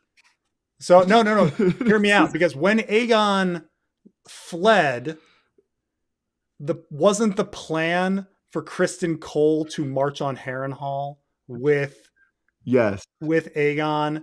And so his assumption when he left was that Aemond was going to go to Harrenhal with Criston Cole. And then after that, Aemond disappears and everyone's like, we don't know where he is. But Aegon never got the piece of information that Aemond disappeared. He only knew that Aemond was heading to Harrenhal with Criston Cole. So it was just coincidental that his old information was correct. That's so funny. That's so funny that, yeah, I get it now. I get it. His information was so outdated that he thought he was still there, and it just so happened he was correct in the wrong way. Yes. That is so stupid. I love that. That's great. That's great. And that's so stupid that I think I don't put enough faith in the writers to have thought that through enough. I think they just by accident got right. I think by accident they made something that made sense. I think this is all accidental. There is no consensus on the show. It seems half of the Song of Ice and Fire creators hate this and the other half like it. Is this the most divisive show? Like oh, absolutely. I mean, you gotta remember that Game of Thrones was pretty divisive between seasons like 5 to 7. Like there were still a lot of people praising the show on seasons 5, 6, and 7. And so it was very divisive at that point. I think a lot of people accept that House of the Dragon lives in contradiction. Like it's simultaneously like there's very good aspects to it while it's also fucking bonkers nuts at the same time. Right. Well, like Game of Thrones was like good and then it was fucking bad. I mean, defending House of the Dragon here. Okay.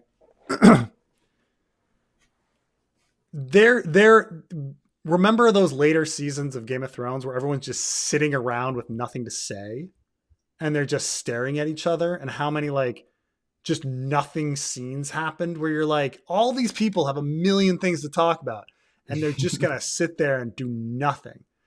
And you forget that like how much time wasting and weird shit was going on in those later seasons. Or like the brutal plot armor for Jaime, or and stuff like that, or Sansa making to the wall and no one talking. It's just like random shit like that, right?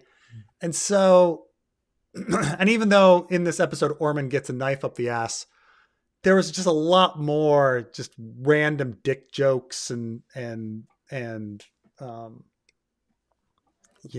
three ways with Podrick and stuff like that going on. So, yeah. There's no consensus on this show because for two reasons. The first is that unlike the earlier seasons of Game of Thrones, when it was me, Preston, and some random person, now there's like 37 people doing the same thing, and everybody wants to be that one guy that shits on it, and these other people want to be those guys that like love everything. Yeah. There's never going to be a consensus on the show because, money. There's money in loving everything, and there's money in hating everything. And there is no money in nuance. I hate to break it to you. The second reason is that ever since, the second reason is that, again, there's just, ever since Last Jedi, people have realized if you grift really hard and not care about anything, you can just, again, make the most amount of money. So, it doesn't really matter anymore. I mean, and I won't betray what you guys have told me privately, but ironically, both of you complain about the same YouTubers who just fucking suck the cock of this show constantly. And there are some good aspects to it, but you'll never hear them criticize it. I guess they want those screeners. Then on the other side, there's just these new YouTubers one thing coming that we in. agree that the only thing wrong with this show is girl power and black Valarians. That's the only thing wrong with the show. And there's the other side of that coin, which is everyone's trying to be Critical Drinker light.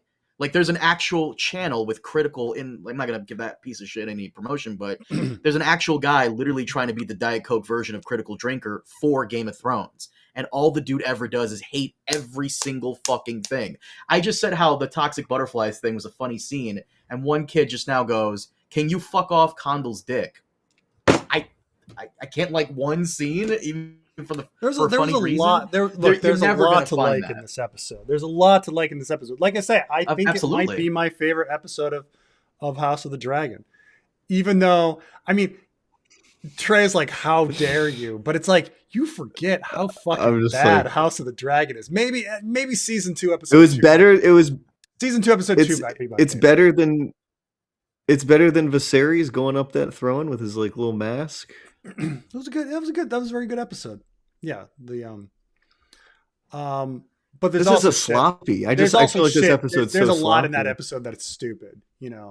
Like the weird we're having a nostalgic good time at dinner kind of thing. It's like, when have these characters ever liked each other? What is this bullshit? Like but these characters have never liked each other. Or like Rhaenys, the queen who never was, being like mourning Vaemond Velaryon. Like in this weird scene, you're like, why does she give a fuck about him? There's a lot of what in your opinion, what's so strong about this episode? Just out of curiosity, like, what did you besides like battle, like action, cinematography? I think there was really incredible direction.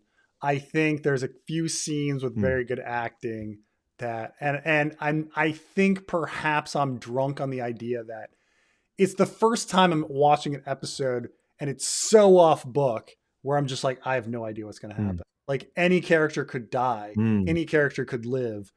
And, like, that's unknown to me. So I admit, like, I might be drunk on that in that this is the only time where it's like not spoiled by the source material. Like, I don't know what's going to happen. This is the second time you felt that way. The first time we had this conversation years and years ago. The first time that was Game of Thrones season 6. That was post dance, how dance ended. Where that Jon was gets stabbed, so bad. Like Game of Thrones season 6, season 7, season in 6, hindsight, so bad. No, they're bad at the time. They're bad at the time. Sure. The only ones I think the only episode I liked at the time was maybe Hold the Door. Like, like at the time. Right, homie, I'm talking about before season 6 aired. Like, we didn't know what they were going to do. We didn't know if there was going to be George's stuff or maybe Dave and Dan were going to do. This was before season 6 started. And we were all kind of excited because this is off-book territory. And we're all like, what's going to happen? We don't know. They honestly didn't do it. You forget, like, what a fucking waste of time. Like, season 6 was a replay of season 7. They did the same thing again. In hindsight, I'm talking about before season 6 even began. You're talking about like anticipation of it. I'm talking like because you're watching it and feeling like excited about what's on screen. I anticipated episodes of Game of Thrones, and then when the episode happened and nothing fucking happened, I was like, God damn it! Like, We're having the Battle of Marine again. We're having the battle for the North again. What are we doing? The High Septon is causing shenanigans, is having conversations in the party room. You remember the fucking party room? I do remember this. They have they have that tiny little set. High Septon at the party room, man. They have like 3 separate conversations, like one-on-one in the party room with the High Septon. Like there's like an Olina one, there's like a Tommen one, right? Like I know, man. God. There's one person in the I like how there's one person in the comments here complaining about us arguing about random BS about how Aegon knows Aemon and Harrenhal. The entire story, even from the books, is nonsensical. Well, he's upset true. With us trying to game it out. Look.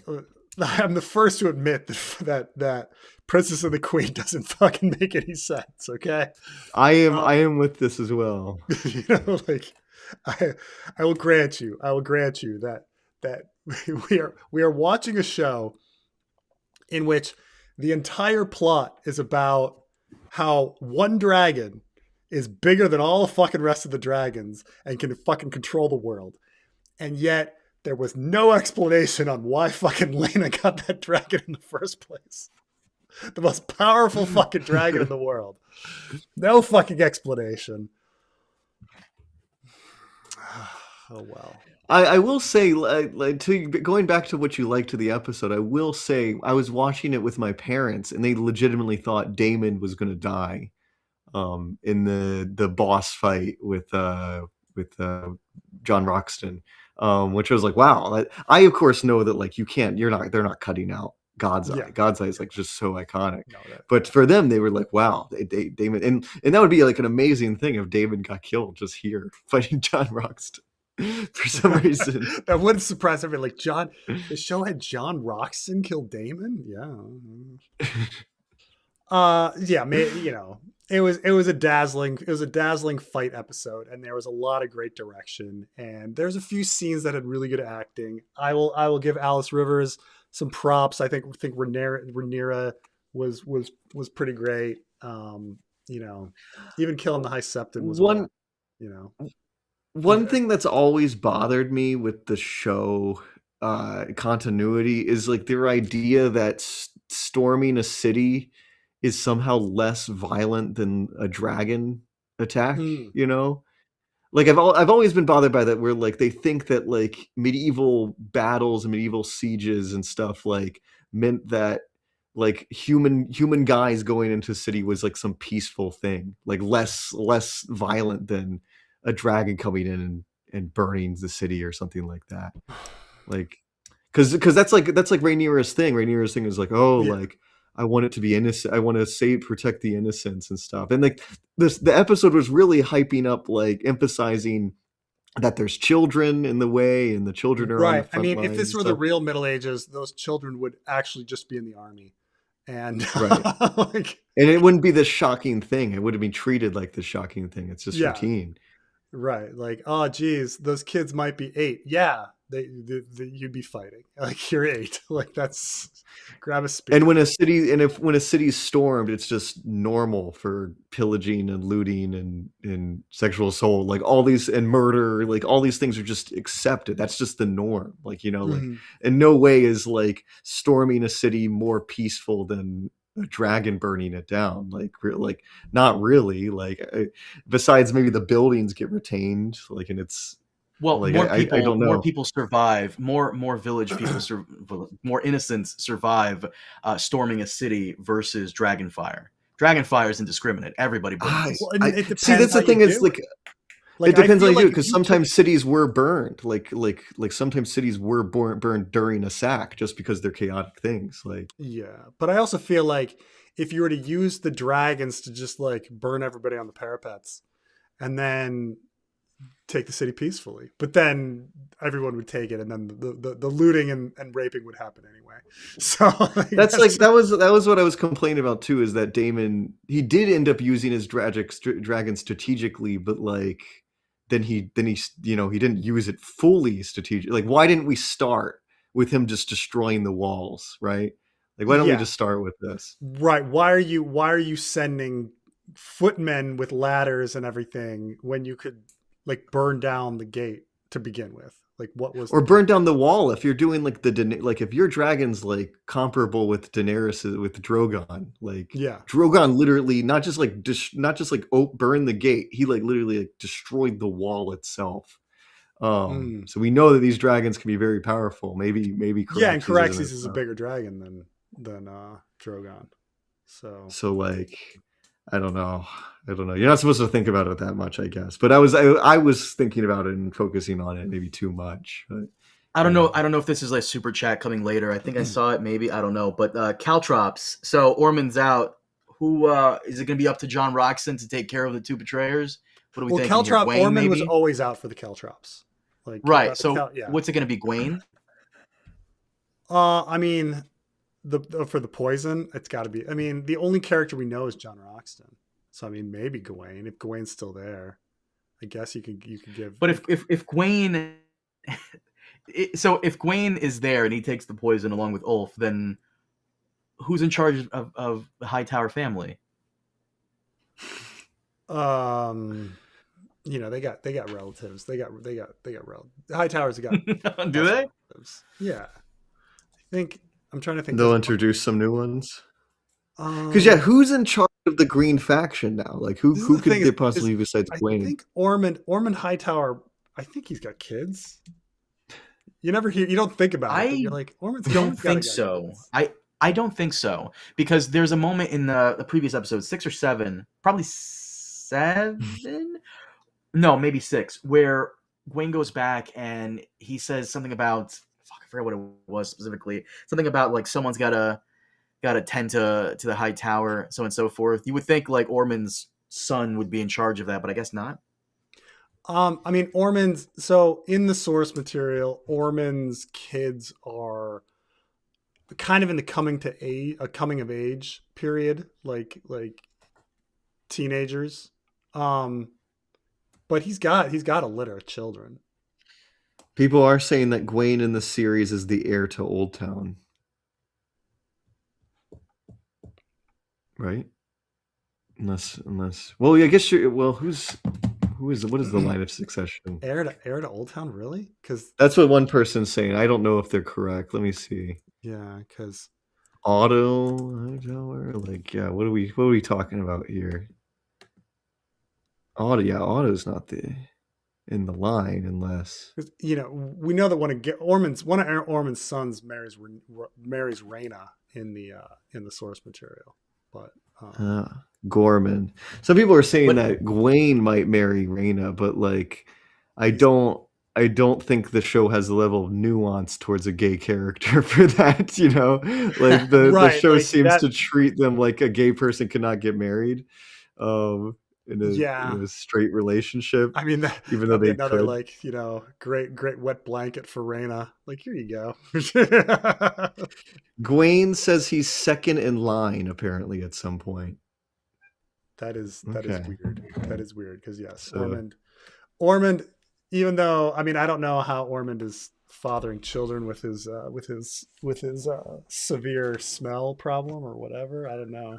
Maybe he Gwaine maybe he sits there with incense while having sex. So Gwaine is now the sole heir to Hightower. Gotcha.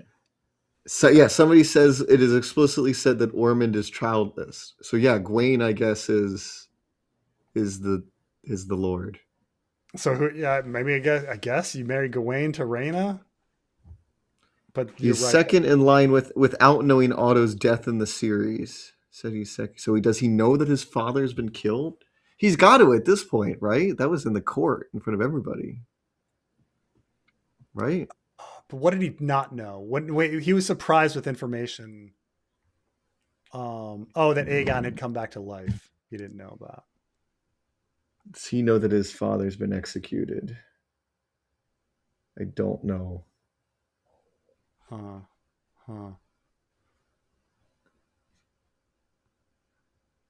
That's the thing about the show. Alice Rivers tells them, right?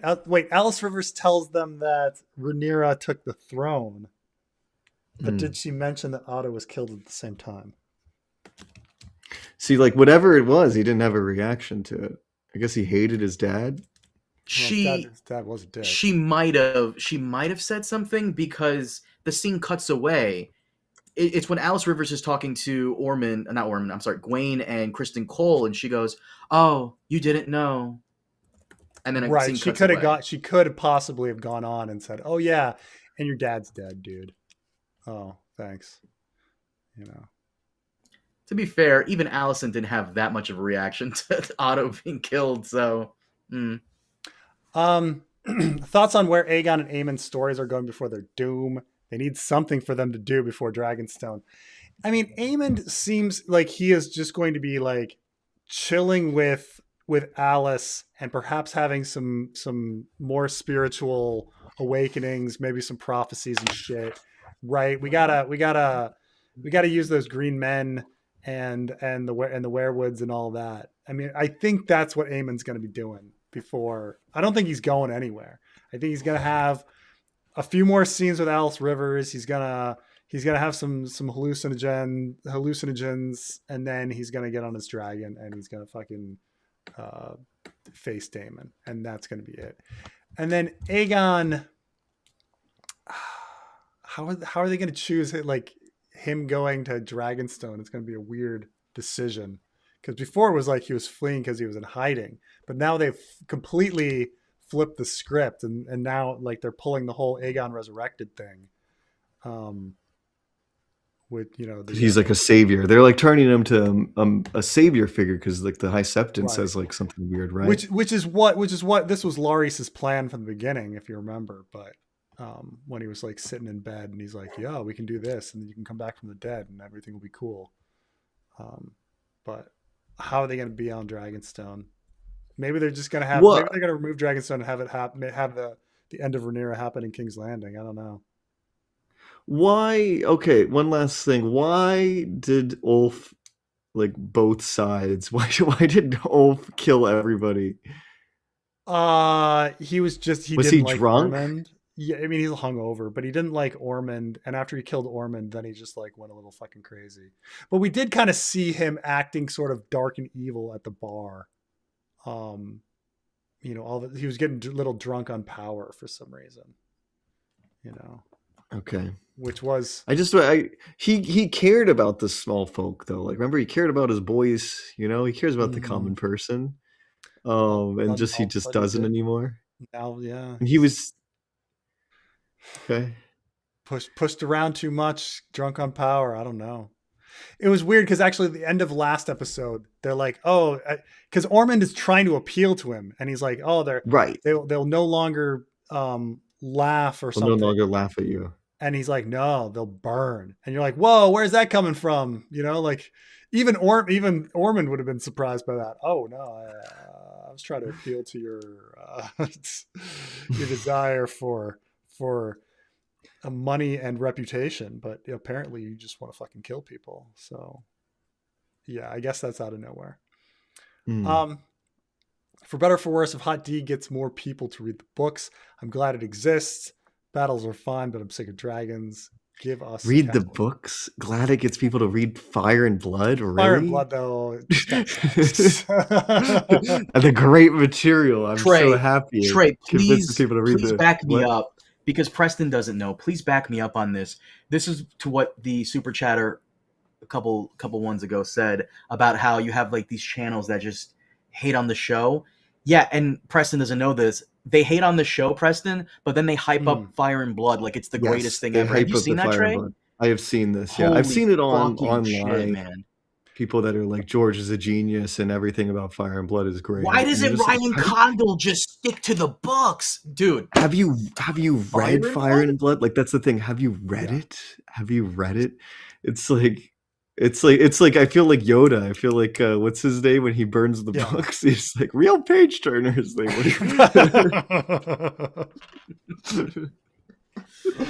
Holy shit. And I understand what Ryan is saying, not to shit on what he's saying, but I get what he's saying. Like, to read the overall series, the main I mean, series, there and are so on and so people forth. who are like just finding Ice and Fire, or like I'm hoping that like Night of the Seven Kingdoms like brought people to read Dunk and Egg, but Fire and Blood is just there's nothing there. There's nothing there. I mean, I understand. I honestly have met people that are completely honest, and they're just like, "Oh, I love Fire and Blood," and you're like, "I don't understand it. I just don't like it's." You don't have characters that you can connect with. They're just you have a bunch of events that happen, and then some Like the ambiguous closest events. the closest thing that is interesting is like the competing sources, in my opinion, and Yeah, even that is as a small feature, and there's not much certainty with anything. right. It's And almost too uncertain. it's too uncertain. And when you get to the point, like and believe me, I've tried, but like figuring out like whose bias you should listen to and how you should weight material. And the problem is that like it doesn't work that like their Mushroom contradicts himself so Hmm. often. Septon Eustace contradicts himself so often that you're just like, well, how am I supposed to figure this out? You know? Um, so it's Like you're right that when you were comparing like Princess and the Queen, Rogue Prince, and like the Fire and Blood revisions, it made me realize that like George didn't think about it that much. He was just mm, writing, like he wasn't thinking about. He was thinking about biased sources to an extent, but he didn't go back and really think about it. He wasn't really being. He was playing fast and loose with it. So, and yeah. it's like also He like wrote to it. He what wrote it end? fast. I mean, Yeah. you think about how fast it is and how it shows, like how you can read Princess of the Queen and then it's really rushed at the end, and then you Hmm. read Rogue Prince and it's really rushed at the end. Like Yeah. oh, you fucking ran out of time, like in both pieces, and you're just like, and then Or it's you over. have Or you have like the Jaehaerys reign, which is like filler, Yeah. just nothing super interesting. Like I can't. When somebody says they like Fire and Blood, I don't believe them a lot of times. I don't. I like for most of them. Like there very well might be people that genuinely like reading lore wiki stuff, like that kind of thing. But for a lot of people, I'm just like, and they're like, it's really good source material. I'm just like, I don't think you read it. Like But and like like I say, it's I'm a broken record on like you set Ryan Condal up to fail because you establish three main characters and then they proceed not to do anything during the war. Like they like yeah. how are you how is this supposed to function as a story? You know. Somebody's saying, "How am I supposed to figure this out?" That's the whole point, Preston. You're not. Then So how what's the point? Then what's the point of any of this? you're not Like, supposed because that's the thing is like, if you're gonna like have this like contradictory sources and they're competing with each other, like then there should be like an answer. Like I feel like there should be an answer because then why are you wasting everybody's time? Like then what is the point? There's Right. I no mean, point. Then you why could you say wait? Why create this? it's like real It's like history. real history. We'll never know. Like okay, like it's real history. We don't know. Like okay, according to Suetonius, like Nero was burning Rome, but according to Tacitus, he was not even in Rome at the time. So, and then you got to But the sit. thing Yeah. the thing about real history is that there's always the possibility that we could maybe there's a new source that's what's compelling when you Mm. just create something with no closure for there just to be no closure or whatever. Then like why are we doing this? Like why well, like why, like it's just rage bait, it's just rage bait at a certain point. And then why should you expect people to enjoy that? Why would you expect people to like that? you know I have beef with Trey, Fire and Blood. you're right about Yeah. one thing, Trey. Like for me, the biggest sign that someone has not read the books when they love to like bitch about House of the Dragon is when they always say, "Come on, Ryan Condal, you had one job. Just stick to the book. Like just stick to the It's like book." no. It's Oh, Ron Condal hmm, had a very fucking hard job here. Okay, I don't know what I would have done with Fire and Blood. I mean, I've kind of talked about like how I've had ideas like I would have probably had a character in Lice and a character in Old Town. and had like a completely and a character in Winterfell, and had like a bunch of fictitious stories from the beginning that were going. But he was also faced with like, are you going to get a second season? Oh fuck! Like what? How, I've got to make that first season super exciting and pack all this shit in there. And You're right, because every single time a season of House of the Dragon ends, he always talks about how they're going to start writing the next season. It's like, you haven't been writing any of this stuff beforehand, because that's what Dave and Dan did with Game of Thrones. They wrote several seasons in advance, or at least one or two in advance. These guys, like, the moment it ends, then they get to work writing. It's like, maybe that's why it feels so different each season. The characters just feel so inconsistent from like season to season. I don't know. Maybe that's not the best move in hindsight, but they do have a problem with communication between episodes. That's pretty. They do. Yeah. God, I'm reading comments right now, and I'm also thinking about how Fire and Blood is like Glub Shadow stuff, where George is like, I'm gonna have Samantha Tully, and or Samantha whatever Tarly. And she's gonna be the polar opposite of Sam. Isn't that fun? Isn't that cute? You're just like, fuck. He either takes a character and makes them exactly the same as their, or he makes them the exact opposite. Like that's Preston forgot when we were doing the Fire and Blood podcast stuff. One of the things I did at the very end of every chapter was like try to connect which character is basically like either a carbon copy or the exact opposite of someone in the movie. That's not a character. Like, that's not a character, That's a reference to a historical scribble. Whatever. That's a scribble, That's a scribble, and you're calling it a character. You're like, that's Trey, did you parody, see? Did you see me getting fucking ripped apart because some people say I was defending Condal on this, but Preston doesn't know this. Preston, did you know like the overall views or the average views, what was it, for this season of House of the Dragon is 33 million? Really? Do you see that? That's very high, yes.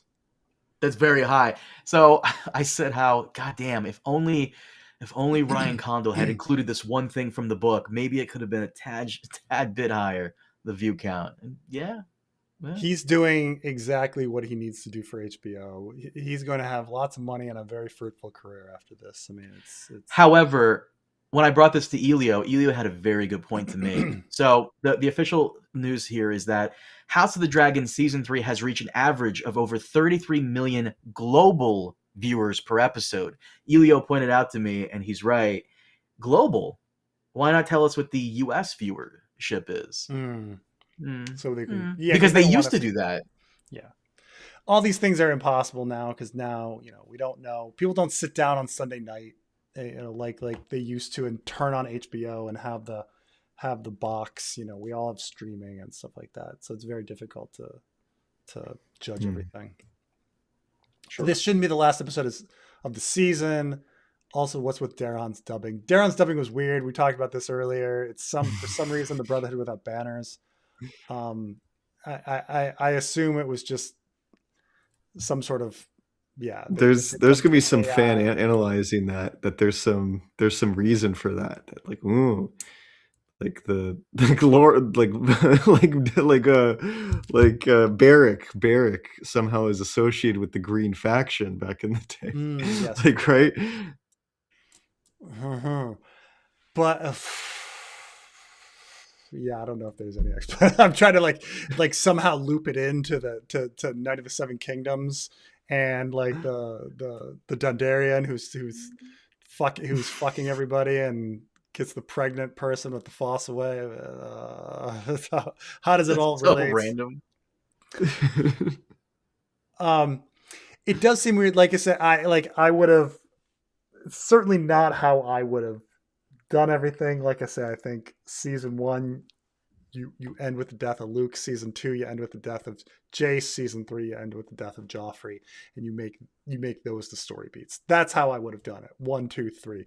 I think having the death of Helena as something we're supposed to, like, Rhaenyra or anybody else is supposed to care about. I don't know, or the audience. Like, it's like a lot of people die in this. Why is Helena the fucking character. Are we all? Is she a fan favorite? Maybe she is. Maybe everybody's like, oh, that really was very impactful for me or something. But is she a fan favorite, Carmine? Like, does she resonate with the younger generation or something? Do you know? Absolutely. She like, yeah. But everybody Trey, you've like seen it. is like inserting her in like the, like I'm autistic and she is autistic coded or whatever, that kind of thing.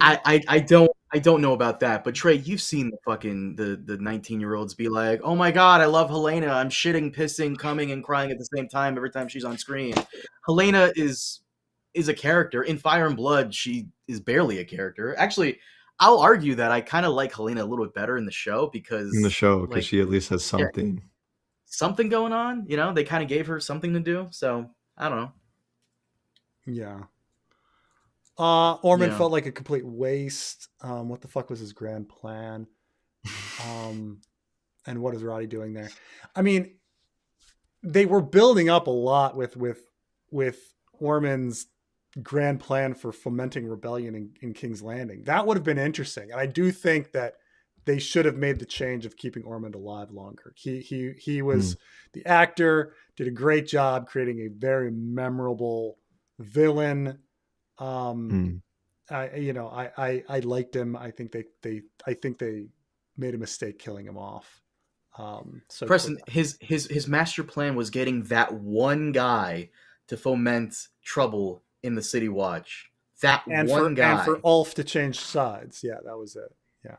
That's I wish the Ulf changing sides things would have been done a bit better. That was always the plan, and that it was Ulf and that other guy were in it together. It seems like the Ulf thing was like a last minute addition to Ormond's plan. Like he wasn't really banking on that specifically. Yeah, I mean, had they made like, everything falling apart for Rhaenyra, Ormond's doing it, would have made him a big evil villain who is on par with Otto and Aemond and stuff like that. Mm-hmm. Instead, he has so many setbacks in the show. Like his big master plan is, let's just wait for fucking for Aemond, and then that doesn't happen, and he's like, fuck, let's foment rebellion in King's Landing and use children as hostages, and then get Ulf to switch sides, and then the children as hostages doesn't do anything, and the fomenting rebellion doesn't seem to do anything, and Ulf changing sides. The children as hostages kept him alive for several episodes. Like him holding Templeton hostage made sure Rhaenyra would not burn him down. Them shoving those kids out the door was like the funniest shit, and like Daemon being like, "Get out of the way!" Like it's like a Naked Gun bit. Like it was like. Yeah, I would have kept it. I thought the actor and everybody did a great job with Ormond. I think they should have kept him alive longer. I think they should have kept him. Yeah. I mean, why? Like, they're keeping John Rock. I understand that follow the books, but you're not following the fucking books all these other places. Like you're not making John Roxton into John Roxton, like him having like a boss battle with Daemon kind of like felt like unearned. Like, like John Roxton like has done nothing but like stand there. Like how much dialogue does John Roxton have? He's fucking Darth Maul. He's Darth Maul. Give it, instead of the face paint and the horns, they have just the bowl cut. The bowl cut. You just stand right. there. I was telling Preston how like that boss battle was so fucking scripted so badly. Like they did the thing they do in every video game when you want to extend the boss battle to like part of the video game. It falls down and it gets separated. Like that is like a cartoon. That is like. It's what happened in Force Awakens. Like it's what happens in Force Awakens between Rey and Kylo Ren. Yeah, so stupid. Like I was like, I rolled my eyes because I'm like, oh, okay, we're doing this. We're having them separate so they can't kill each other now. Favorite Roy Dotrice voice. I love his Tyrion. It's funny because some people really, I didn't realize, I thought everyone kind of loved Roy Dotrice, and then I find out that actually a lot of people like really don't like the Roy Dotrice Especially like as time goes on, like he's definitely not as good in A Feast for Crows and A Dance with Dragons. Like he starts losing it.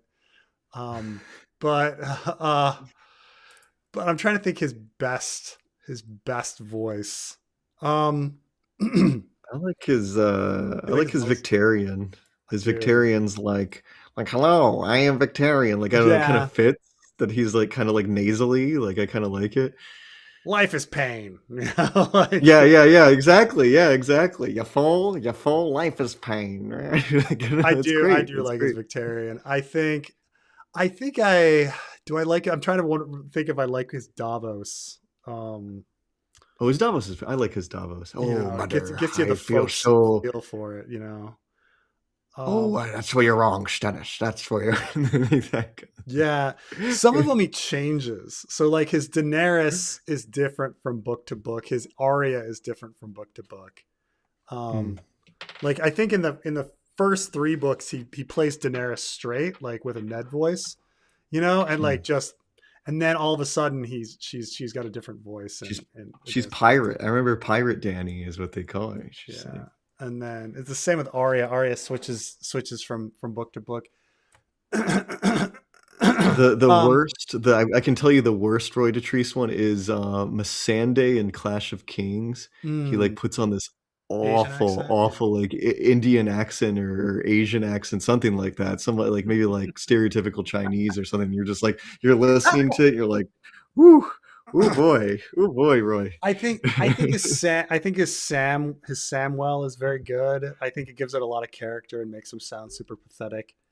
And that's the thing is like certain ones like add so much character to them. Like his Brienne, he adds a lot of character to Brienne, where Yeah. you feel like you feel the character versus just a reading. So I like his Melisandre voice and his Oh tiny his yeah. his his The Tana sexy, voice too. woman, the sexy. During Samwell when he's doing like the whole like you should love to make love, it Yeah. makes it was like Summer Islander thing. I love to make love. Trey, I also didn't love it. That's the All right. fourth there. It just made me frustrated. I just kept on like you're right that there's some very well performed. You're right. There's some good performances. There's some good directing and cinematography. That's the thing is we agree on all of our points. Like the episode was nonsense. So like don't get me wrong. Leak from the series finale: Sunfire is just about to eat Rhaenyra when Rambo sent leaps from the shadows and slays him. Yeah, how are they gonna get Alicent shoved into the story so far? Trey, God. I don't know if you saw my thing, but I unironically love how Alicent is Rhaenyra's strongest soldier. Literally, yeah. Her better best... than Daemon, better than Mysaria, better than Alan and Adam, and you know what? Yeah. Honestly, like she's faithless man level devastation right here. Like she gave them. Did you see the list that I put out about all the things that Alicent has done for Rhaenyra just this season? She's done like 10 things for Rhaenyra. It's kind of fucking crazy. She is, and I hate it, but it's so bad it's good. I love it. I kind of want to see. She got the guys on the parapet to open the gates. She got the city watch. Well, mind if I list it for you right here? City watch. Well, she removed Aemon from the capital, which is one of the reasons why Rhaenyra didn't attack it at first. That's true. Removed Aemon from the capital, delivered the gold cloaks. Preston had a huge issue with this because in the book, the gold cloaks seat Caraxes and then they decide to turn and kill Gwaine. Here, she delivers the gold cloaks to them. She removed the city's defenses so Rhaenyra's dragons wouldn't be hurt. So she disrupted Ormond's fake Daron scheme. Remember the fake Daron scheme? I do remember this. I do remember this. Right. What a waste of time. She gave Rhaenyra information. Hope that guy's having a good time at the wall. Someone tried to convince me that like Daemon like assaulted this kid and then killed him. I'm like, that didn't happen. And he goes, yeah, dude, It watch didn't the behind happen. the scenes. I'm like, that didn't happen. Did they say that behind the scenes? Because he knows I don't watch the behind the scenes. But It doesn't count. It doesn't count if it's in behind the scenes or in like that's true. in deleted scenes or something. It's not on screen. It doesn't count. It doesn't count. And So I'm just Allison like, also assuming gave Rhaenyra- we last heard that the character was supposed to go to the wall. There was and we have no reason to believe that they changed their mind. I mean, yes, they found out new information, vastly new information about him, but his plan was still to go to the wall. So we have to assume he's at the wall. or whatever, or they killed him, whatever. She also gave Rhaenyra information on Ormond's weird weakness smell thing, which it almost worked. It almost worked. It almost worked. She alerted Rhaenyra to the possibility of visions/dreams from her daughter, which could be beneficial information. It could be. And then she also, at the time of the episode, took out Team Green's biggest asset, which was Aemond. Or so she thought she did. So far, she's done 1, 2, 3, 4, 5, 6, 7 things for Rhaenyra. More so than Daemon did in the entire season. She is Rhaenyra's best soldier. Hands down. Probably my favorite battle scene in this universe in this episode. Which battle scenes are good? Which ones suck for you in your opinion? Look, I thought that the gullet was fantastic, and I thought the ships looked incredible. I thought the dragons looked incredible. I loved the scene of the ship going through the canyon, and I thought like the death of Jace was beautiful. I would say that I think the gullet. This I mean, there was, like I said, some incredible shots here. Even if I'm just like, well, should catapults really be shooting rocks that far? That kind of stuff. But like, the dragon burning down the gate looked awesome. The storming the walls looked awesome. It was a very good looking episode battle wise. I'm trying to think of like, anything from Game of Thrones.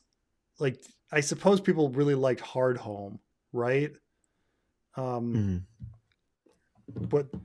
I think that battle was mostly about like the tension, right? Like the wall is shaking and everything. I think that's kind of the big thing were those like arms coming through the wall and this jump scares. That was very good. I don't know. The giant picking stuff up and throwing them and. Are you talking? I was talking Hardhome. There's giants at Hardhome, right? Yeah. One one's at Hardhome. Really? Yeah. How'd they get him on the boat? I don't know. The last time you see him is he's walking out into the water, and then you assume that he fit on the boat. All right. I'm not gaslighting you. I think there's probably a big. I think he hung on the side like. He was on the side like the Bible. Yeah.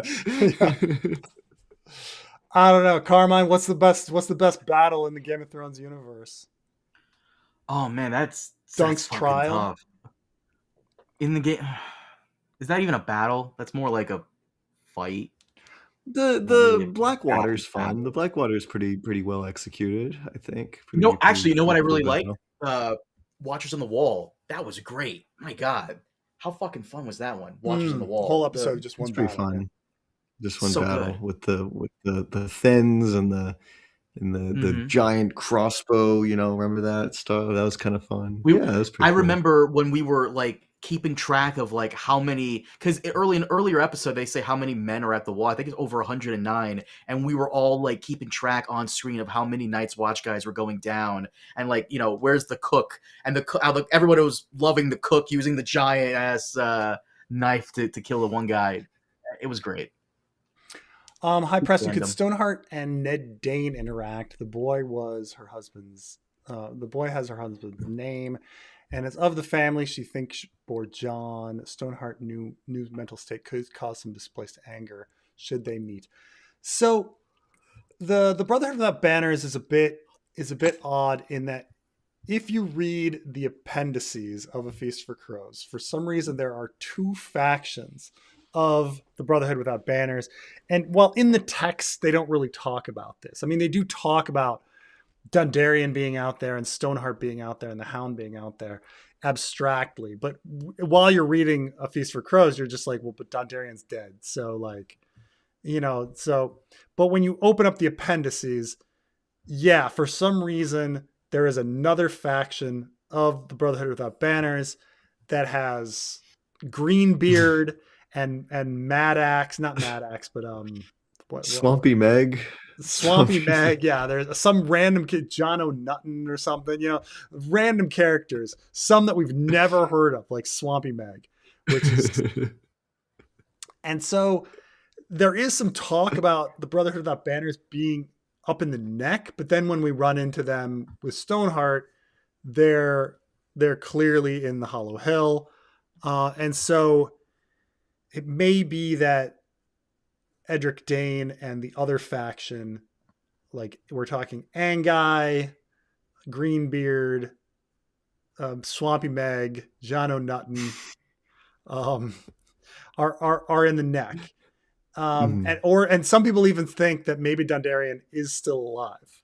Like, we don't really have very good confirmation. I mean, of what happened. So but that's pretty far, like map wise, from Stoneheart, and so like, why would they interact and what would they have to say to each other? Ned Dane wasn't very talkative even when he was with Arya. And so we didn't really learn very much information except about like Jon and him being milk brothers or something. So, however, in the fanfic, I do have a plan with them, and that is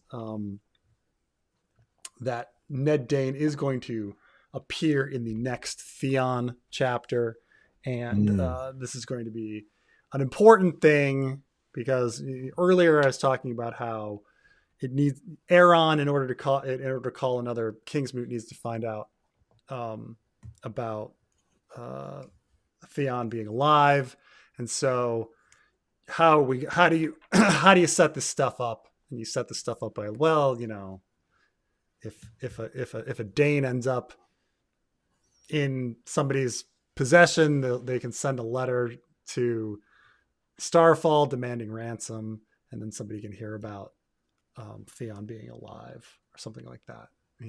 That's kind of the plan. But I don't know what like he and Stoneheart would talk about, which is probably why George separated them in the first place.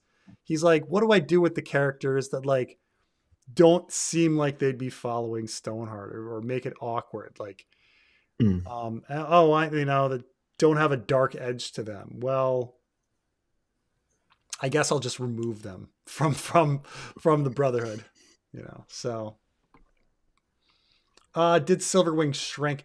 I guess it was a little confusing figuring out whose dragon was whom's at the end. Really? Whose dragon was whose?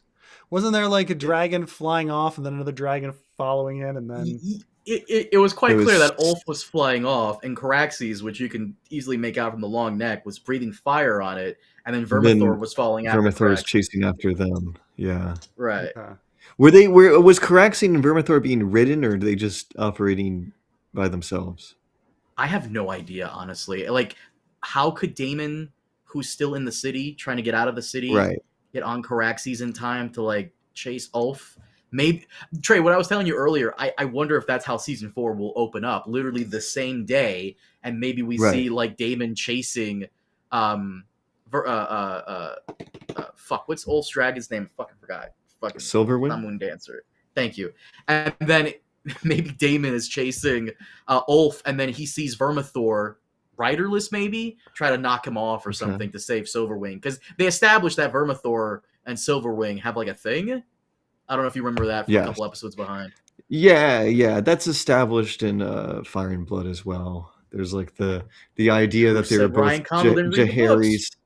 There's the thing is like they were Jaehaerys and what Good Queen Alysanne's like dragons, and therefore like when they die, their souls go into the dragons, and the dragons love each other, even though Jaehaerys and Alysanne did not actually like each other that much. Yeah. Because George retconned things, yeah. You're right that they are setting that up, or maybe it's just an Easter egg for fans. I don't know. I can't tell these days. Funny how the show is about a woman's place in a medieval world, and Black Alley hasn't been name dropped or even addressed.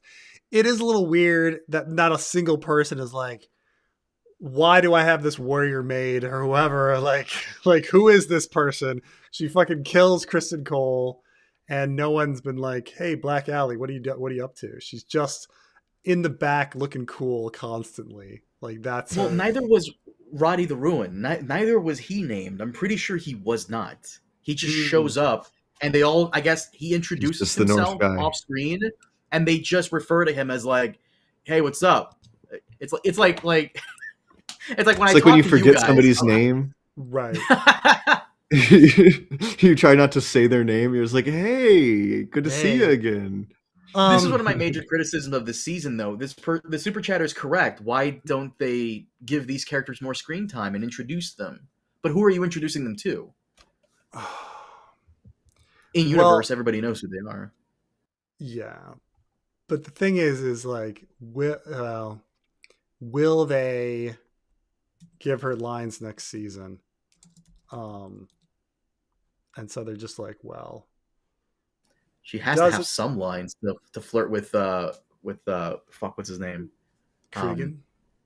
Yeah, he's saying like, oh, it's coming, like this. You're shipping this. You're shipping the Black Alley, Cregan Stark romance. No, Cregan's gay. Cregan liked Jace. Jace all those episodes ago, you know, like they had a thing. They dropped that Sarah Snow subplot, you know, like they gave it to Jace instead. Oh, I didn't realize the guy who played Cregan Stark, he actually played Jake in the Dark Tower. Oh man, so random. Like all this real random stuff like that. All right, so the actor born in 2001. Oh wow, young guy, Jesus younger Christ. Younger than me. That's crazy. Meanwhile, the Black Alley actress is Australian actress Annie Shapiro, and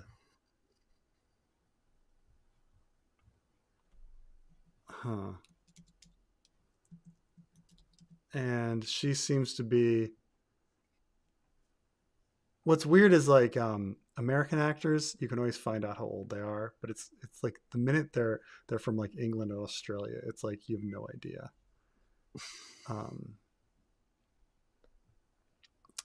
It says that she is maybe 34, born in 92, so she's 9 years older. But we'll see if they. Oh, Preston, I got you some notes. I got you some notes from the episode, from the behind the scenes stuff. Would you like it? You can like go through it. It's a list. Would you like it? You can prop it up if you want. But by the way, this is the actress in real life. She's very pretty. But it's completely different. Check Facebook. I sent you some notes from the behind the scenes bullshit. It explains a bit on like why Rhaenyra decided to do some of the decisions that she decided to do. Oh, well, like I need to. That's the thing. It's like when you need to do homework in order to explain a plot. Like you're like, listen, you and I are on the same. You're on the same about this. Trey, want me to send it to you as well? Sure. Gotcha. You're right, Preston, that it is funny when people are like, well, to explain their motivation, you really have to read this prequel novel. This thing that was not on the screen or on page. You need to know this extra textual material. It's why General Grievous has the cough. Well, if you watch the Clone Wars cartoon and then read like Evil's Labyrinth, then you would know that he fought Mace Windu, and Mace Windu, like, Well, and then the Clone Wars TV show retconned that, and he had the cough the whole entire time, Carmine. So, oh, really? Oh shit! I fucking forgot so that. They fucked it up. They fucked it up. So he just was coughing like that constantly. It wasn't because he was damaged or anything by Mace Windu during the invasion of Coruscant. Like this is, you know. Well, it says here, like, Ryan Condal says that Rhaenyra is so shaken by Aegon's triumphant return that she realizes the only way to win the war is by becoming exactly like Daemon. Just doing exactly what Daemon would do. Yeah. But not kill innocent civilians, I guess. Yeah. This episode feels like it should have been in Game of Thrones season 8. I think you also forget like how much time wasting and how boring Game of Thrones season 8 was. Like some people just kind of remember like that there was a battle, a big battle of bodies falling out of the sky, and then Daenerys burning the city, and then a really stupid great council. Like that's what kind of people remember, but you forget all the fucking time wasting, all the scenes between Varys and Tyrion about like how, you know, they need to suddenly overthrow Dany, and just Jon and Dany like sad, and that whole episode where they like are nostalgic in Winterfell for a whole fucking episode, like doing nothing, letting Podrick sing, like just a whole fucking episode where nothing happens. House of the Dragon has never been as boring as like some of the stuff.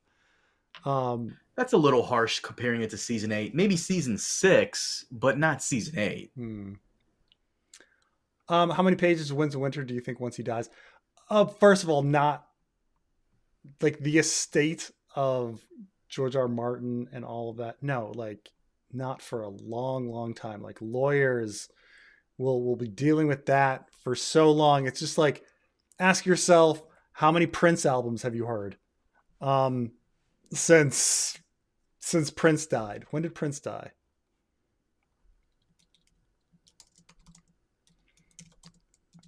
You know, how many J.D. Salinger books have you read? Prince died 10 years ago. Have you heard a single song from his estate that was locked in his vault that everyone is like, oh, Prince made like 100 albums and all these videos that are like locked in his vault. You know, when he dies, we'll find out what they are. Nope. It's been 10 fucking years. Nothing. It's the same. Like, if you think like, oh, George is going to die and then we're going to be able to like see all these pages, like, no, like it's forever. Like, it's just, no, it's just not going to happen.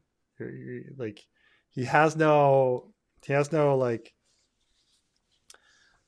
I mean, besides his wife, like he has no he has no like children pass things on to.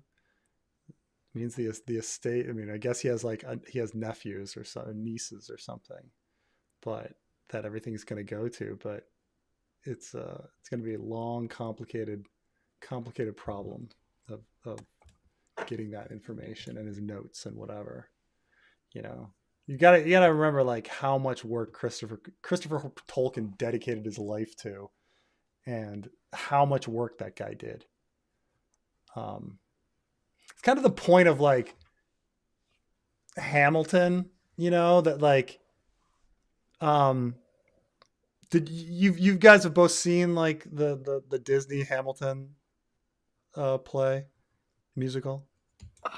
Did you ever watch it? I haven't seen it all the way through. I've like seen like truncated versions of it or clips or whatever, songs, you know. I have not. Oh my God. You guys suck. How did you not fucking see? I just, you know, I wasn't really into it, you know. I wasn't into musicals at that time. Now I am, but I haven't taken the time to see it. It's really incredible. But the thing is when Hamilton died, his opinion in the American zeitgeist was shit. Like, keep in mind that he cheated on his wife not long before he died in a duel. And he kind of betrayed like a lot of people politically when he didn't support Aaron Burr and all sorts of stuff. And so the had he just like continued on, like had no one been around, Hamilton probably wouldn't be remembered as fondly as he is. However, his fucking wife lived 50 years after Hamilton, and Elizabeth spent 50 years repairing his reputation and doing like all this fucking shit. And so like the ending of Hamilton is this song where they start listing all the things that Elizabeth Schuyler did after like Hamilton died. And it just keeps going and going and going of like, because you're like, oh, Hamilton died, what a shame. And it's like she's taken up the legacy and it's just boom, boom, boom, boom, boom.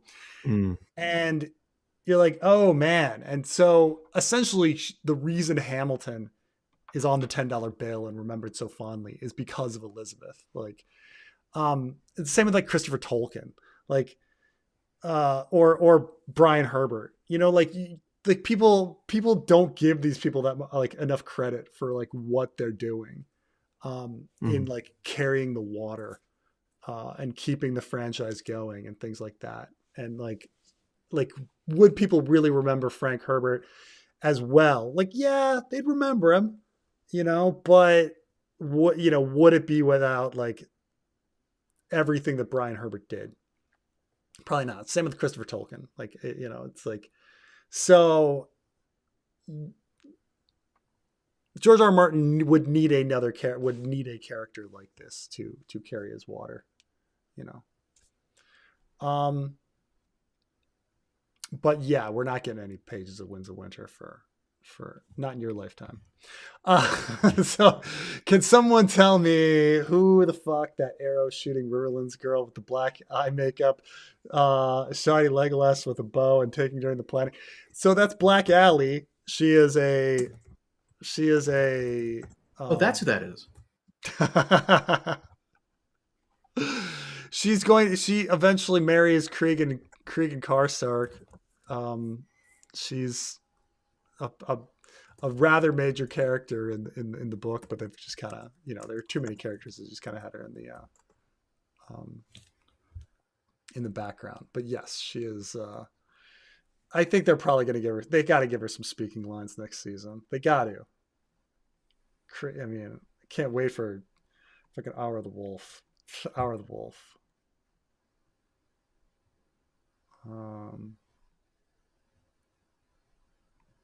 Okay, let's try to get far enough before I have to head to bed. Because Carmine's like, you just got on. I didn't say anything.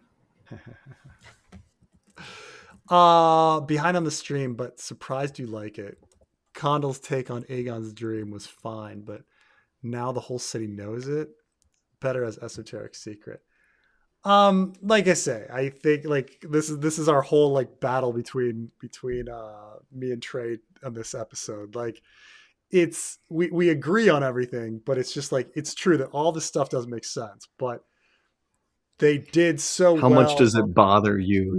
Like it bothers me, but it doesn't seem like it outweighs it for you. In your opinion, it sounds like maybe my opinion of the show is already so fucking low that I'm just like, like, when jetpacks happen, I'm just like, well, that's just par for the course, like, brother, you're lucky you haven't read the third to last paragraph on the thing I just sent you, because I think either Condal got this from George, or he's adding more like interesting. I'd say it's a little interesting, but you think you hate the show now? Ooh, you might want me to read it to you. What's that? Because it's about dreamers and like Helena dying. Oh. Condal is saying how just as magic diminishes with each dead dragon, it also diminishes with each dead dreamer. Oh, that's stupid. I think it's kind of interesting, but I wonder if that's from George or not. Huh. I mean, why not the opposite? Why not be like, have you ever seen the movie The One? Jet Li? Yes, I love the ending. Ending's great. It's such a fun. So the plot of it is that it's about people like Jet Li.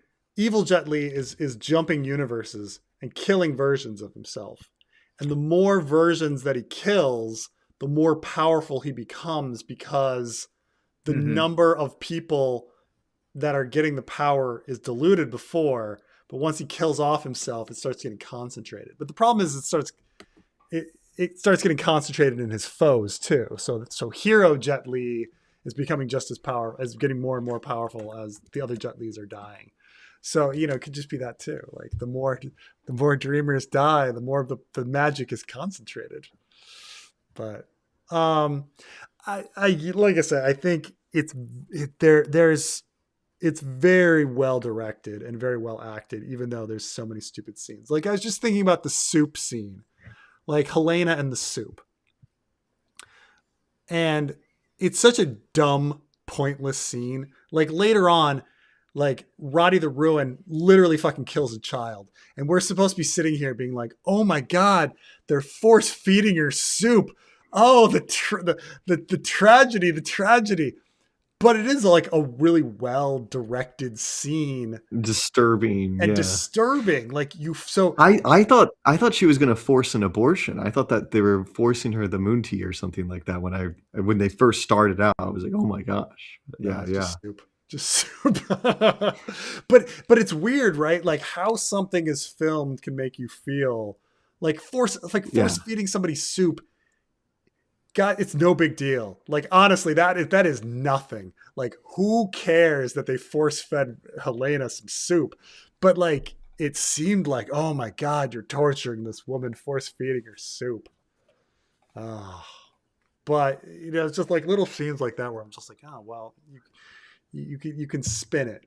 And so I think there was a lot of scenes where I was like, whoa, that's a really nice scene. And like I say, it's like the people that went to see the Mad King it was a very nice puppet on the stage. They were overwhelmed by the puppet. Okay. You got me. Okay. I'm in awe of the puppets. To what Preston is talking about, I won't betray what someone we know went to go see it recently and they were like, whoa, like Preston was expecting this person to kind of shit on it and that they were like bedazzled by the fucking production, and Preston's like, they're just dangling keys in front of you. They're just fucking dangling keys. Yeah, no, I was impressed with the dangling keys. They dangle the keys very well in this episode. Okay. Season 6 River Run book material wasn't bad. Oh, about like I mean, you have the meeting between Jamie and Blackfish, and Jamie has has a pretty good speech with Edmure. That was done pretty well. No, I mean, it's not like everything in late Game of Thrones was bad. There's definitely some moments. Okay, man, oh man.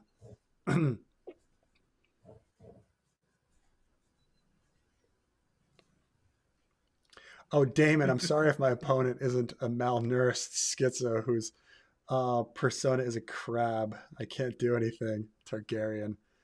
It is true that like Damon,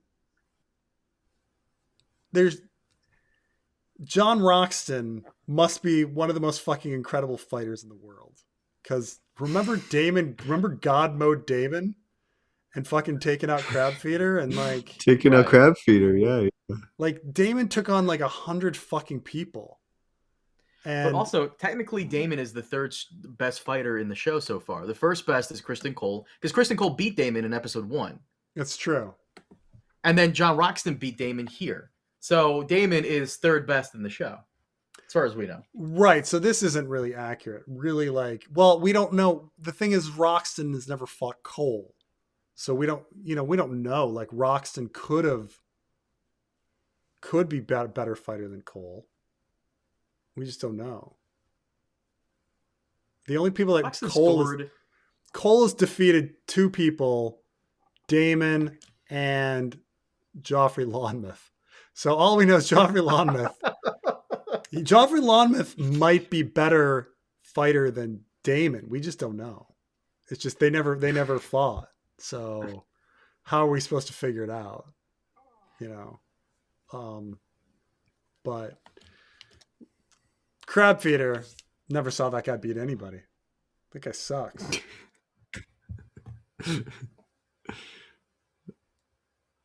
So Helena abandoned Jaehaera. What the fuck? Jaehaera's still alive, right?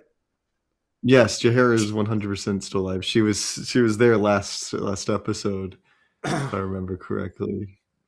Just doesn't care. Just doesn't care. Yeah, no, that's true. Yeah, no, that's shitty. That's shitty. I called up. I was talking to some of my old friends when my friend PJ died, and one was just very livid with him, where he's just like, "What a fucking asshole!" Like, wow, well, like because he had 2 daughters. He's just like, "What a fucking asshole!" Like, you can't. Like, he's just like, "You're done." Like, you sorry. Like, your life is not your own at some point. Like, that was like he was very firm on that. He's just like wouldn't. I was just like, oh. So yeah, no, Helena just orphaned her daughter. So yes, yeah, and wouldn't eat some leaving her alone to the person that imprisoned her. Like, yeah, that is really shitty. Yeah. Fuck Helena, man. Helena that's quite possibly one of the worst things she could do. Abandon her child in the midst of a person that she believes is a horrible person. That's pretty shitty. Why would Ulf be on either side? Wouldn't he just be torching? Wouldn't he just be torching everybody and piecing out on his dragon? I mean, that's kind of what he did here. I don't really understand why Ulf would keep burning. I guess he was just like feeling shitty that morning and hung over is the explanation, or went crazy. But he just gave up his like lordship. So his chance for lordship by like going on both sides, like flaming both sides. I am trying to, because there are survivors on the Hightower side, Gwaine, Roxton, and Daron. If Daron's alive, we don't really know. They saw Ulf turning on everybody. So how are they going to do that? Because in the book, Ulf is in an active agreement with the Hightower forces. And I guess, does he think he's going to still come to that agreement? Because he can't obviously go back to Rhaenyra. Does he think he can go back to the Greens? What's the plan here? I don't know. All for season 4. Ormond literally just beat the shit out of Ulf and called him drunken lowborn. It was super obvious he was going to burn both armies. I mean, obviously, to the audience, but I mean, in reality, when if I'm getting offered a fucking castle, I'm gonna take a lot of shit. Preston, you know what they're gonna do? Oh, I know what they're gonna do. Oh, I can see it now. Ulf is probably not going to go back to the Hightower forces for them to poison him. He's probably gonna be on the run, and I think that's the busy work they're giving Daemon for season 4 before God's Eye, is having him chase Ulf down. And then what? Like Hugh versus Ulf, and they die together or something? I have no idea. Oh my god, I can imagine it. I'm thinking in my head like it's Rhaena's busy work maybe with the sheep stealer or Adam's, because Adam he's got to Adam busy work. They haven't done anything with Adam. Yeah, there may be some. You're definitely right that's like busy work. You're right that it's gonna be chasing, instead of chasing after Vhagar, it's gonna be chasing after because Ulf. Daemon's busy work this season was basically like being Rhaenyra's errand boy. Like, he kind of was that one guy the entire season who was right, but doesn't really do much because she holds him back. So everything he wants to do, she's like, no, let's hold on. So he's kind of going here and here and here and here and here and here. At one point, he goes to Jane Eyre to get money from her. Like, he's Rhaenyra's errand boy this entire time. That's his busy work this season.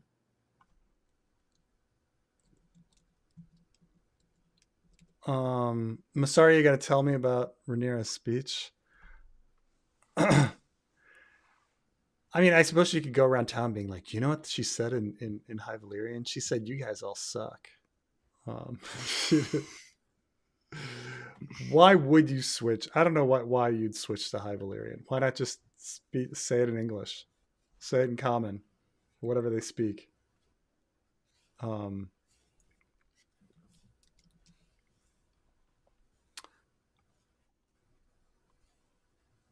Let's see here. Oh, so at last I'm free to read The World of Ice and Fire and Corraine Wild's story. Corraine Wild is supposed to be this has this whole like sexy thing about her life. She eloped and she on the 15th day of the 6th moon of the 50, Corraine eloped and married Sir Howard Bullock, younger son of commander of Dragonstone Garrison. A fishing boat carried them to Driftmark, where she took a ship to Pentos, and then to Disputed Lands, where Sir Howard joined the Free Companies. He died in Myr after a fall from a horse. Corraine was left alone, and the rest of Corlaine's life has not been recorded in history, but it's believed that she told the tales to sell swords in the Free Companies to help spread gossip around the Narrow Sea about the marriage of Jaehaerys and Alysanne.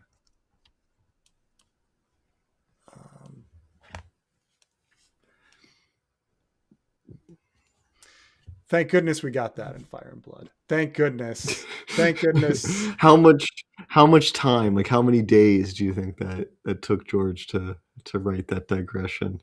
Oh man. It probably took him a couple of minutes. He loves going off the beaten path and writing. He does like the lore. Does like the lore shit. But going back and proofreading it, like, was that worth it? In the end, was that worth it to write that paragraph? Sold some books. You skipped one. Oh, there it is. Vhagar is Poochie. Like Poochie from The Simpsons. Like the character that came in that everybody hates. I have to go back to my home planet. Then went back to the my planet needs me. Yeah, but then he dies immediately after getting home. Vhagar, it's true that Vhagar is just gone. Like, where's the dragon budget? The dragon budget was down.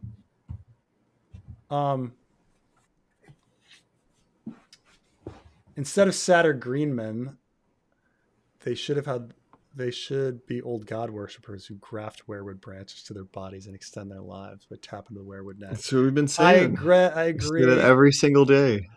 I should have done Song for Leah right there. Press F for Helena, our neurodivergent queen. No, you know what? She sucks. I saw one of the best comments ever, because you don't like how like they kind of made her autistic coded. You know who's the best autistic coded character in Ice and Fire? And this person was very correct. Stannis. Absolutely Stannis. Stannis, yeah, like Stannis is like kind of difficulty like with social cues and like I don't think George intended that at all for this character to be interpreted as autistic, but I think it could work. What's this? Absolutely. If only we had 10 episodes, Aegon could have a musical scene. I mean, you're saying because he's so like, I'm back, I'm here, I'm alive. Like he could have sung a song and been kind of like, I see what you're saying there. I'm sorry I missed that before, but yes, he is kind of just a different tone. With everybody else than anybody else. Yeah, he's so farcical. Like his personality is so farcical. Like, whether it be like him talking about his penis being burned off and people ignoring him, or him being larger than life and stuff like that, and kissing shoes filled with covered in shit and all of that. He is like an Adam Sandler, like kind of like vibe, you know, right? Like he's kind of like, it's distinct from anybody else. Like no other character has that like kind the of closest comedic... you're gonna get is Ulf, right? Like Ulf is like the or, only other like doofus character in Manderly, you know, Manderly, he was kind of goofy. Manderly is cool as a cucumber, man. He's I mean Manderly, yeah. I mean, you're talking about like just even comical characters. I guess Frey and Manderly were played for laughs, but they're so much more serious than Ulf. Certainly Aegon is just on a different I love Manderly. Manderly, I think it was my favorite random ass character. By the way, I know you're about to wrap it up. Condal is teasing season 4. Shall I read what he said? Okay. Oh, but I'm season just saying, 4, I talked about this. We talked about Silverwing shrinking, or I thought the dragons didn't look that distinctive, but then Carmine and Trey yelled at me and they're like, what are you fucking talking about? The dragons look perfectly normal and you're an idiot. And I was like, sorry guys. And that did not happen that way. In the corner and I cried. This is what Ryan Condal said about season 4. He's teasing it's going to be even bigger. We have new characters and new dragons and new locations all to come that I think are going to make it a very worthy final season. New dragons. New dragons. Cannibal? Like Morgul? Like what with the ones like in the dragon pit? Cannibal? Or like the ones that are in the dragon pit. That are like Morgul and Morgul. Dreamfire's not new. We saw Dreamfire this season. Like who the fuck? And new characters. He's drinking the same shit George R.R. Martin. Owen Peak? Like who are you fucking? What do you got? Like who? Like Carmine. He's drinking the same shit George R.R. Martin was drinking when he was talking about the Mad King play when he was like Joffrey Lonmouth. Joffrey Lonmouth. Are we getting the Richard Lonmouth and John Aaron are going to be there, and along with Robert Baratheon, and let me not forget Robert Baratheon. Like what are we? Who they're going to introduce the Night of the Three Kings or the Moon of the Three Kings, whatever the fuck that thing was called. I guess, yeah, the Moon of the Three Kings. They could totally do that. You're right. Yeah, they're gonna have Shrikos and Morgul. Like they're gonna have Shrikos. They're gonna have. What is he talking about? Tyrax. These are the dragons in the dragon pit. These were like the Grey extra Ghost dragons. And Cannibal. George wanted to fluff up the list. He wanted to fluff up the list. You know, he had to add. So they're gonna. They're at it. Look, they cut baby Maegor, but Maelor, but they're bringing those dragons back. Shrikos. Samantha Tarly, Trey, huh? Samantha Tarly, my favorite. There you go. You know, like it's like poetry, it rhymes, you know? Like it's... Where are Rhaenyra's other kids? She has like 2 other kids. They mention them in this season. They're in Pentos. They're in Pentos. They're in Pentos. Frey, she didn't make it to Harrenhal. Oh shit! She's gonna have a rude awakening. I mean, I miss she's gonna get there. Still walking, but it's gonna be crazy when she gets there. What new characters besides like the Shepherd? Like, what are you talking about? It's got to be the Moon of the Three Kings or something. The Shepherd. Like, the True Fire and the Dornish, whatever. But I just don't know. Like, there's just not anybody that's worth introducing at this point. Like, you've got a lot of characters. You know, start wrapping them up. You know. I'll be so fucking pissed if Cregan Stark shows up with Sarah Snow. I'll be so pissed. Like, oh, where the fuck were you season 2? Okay, asshole.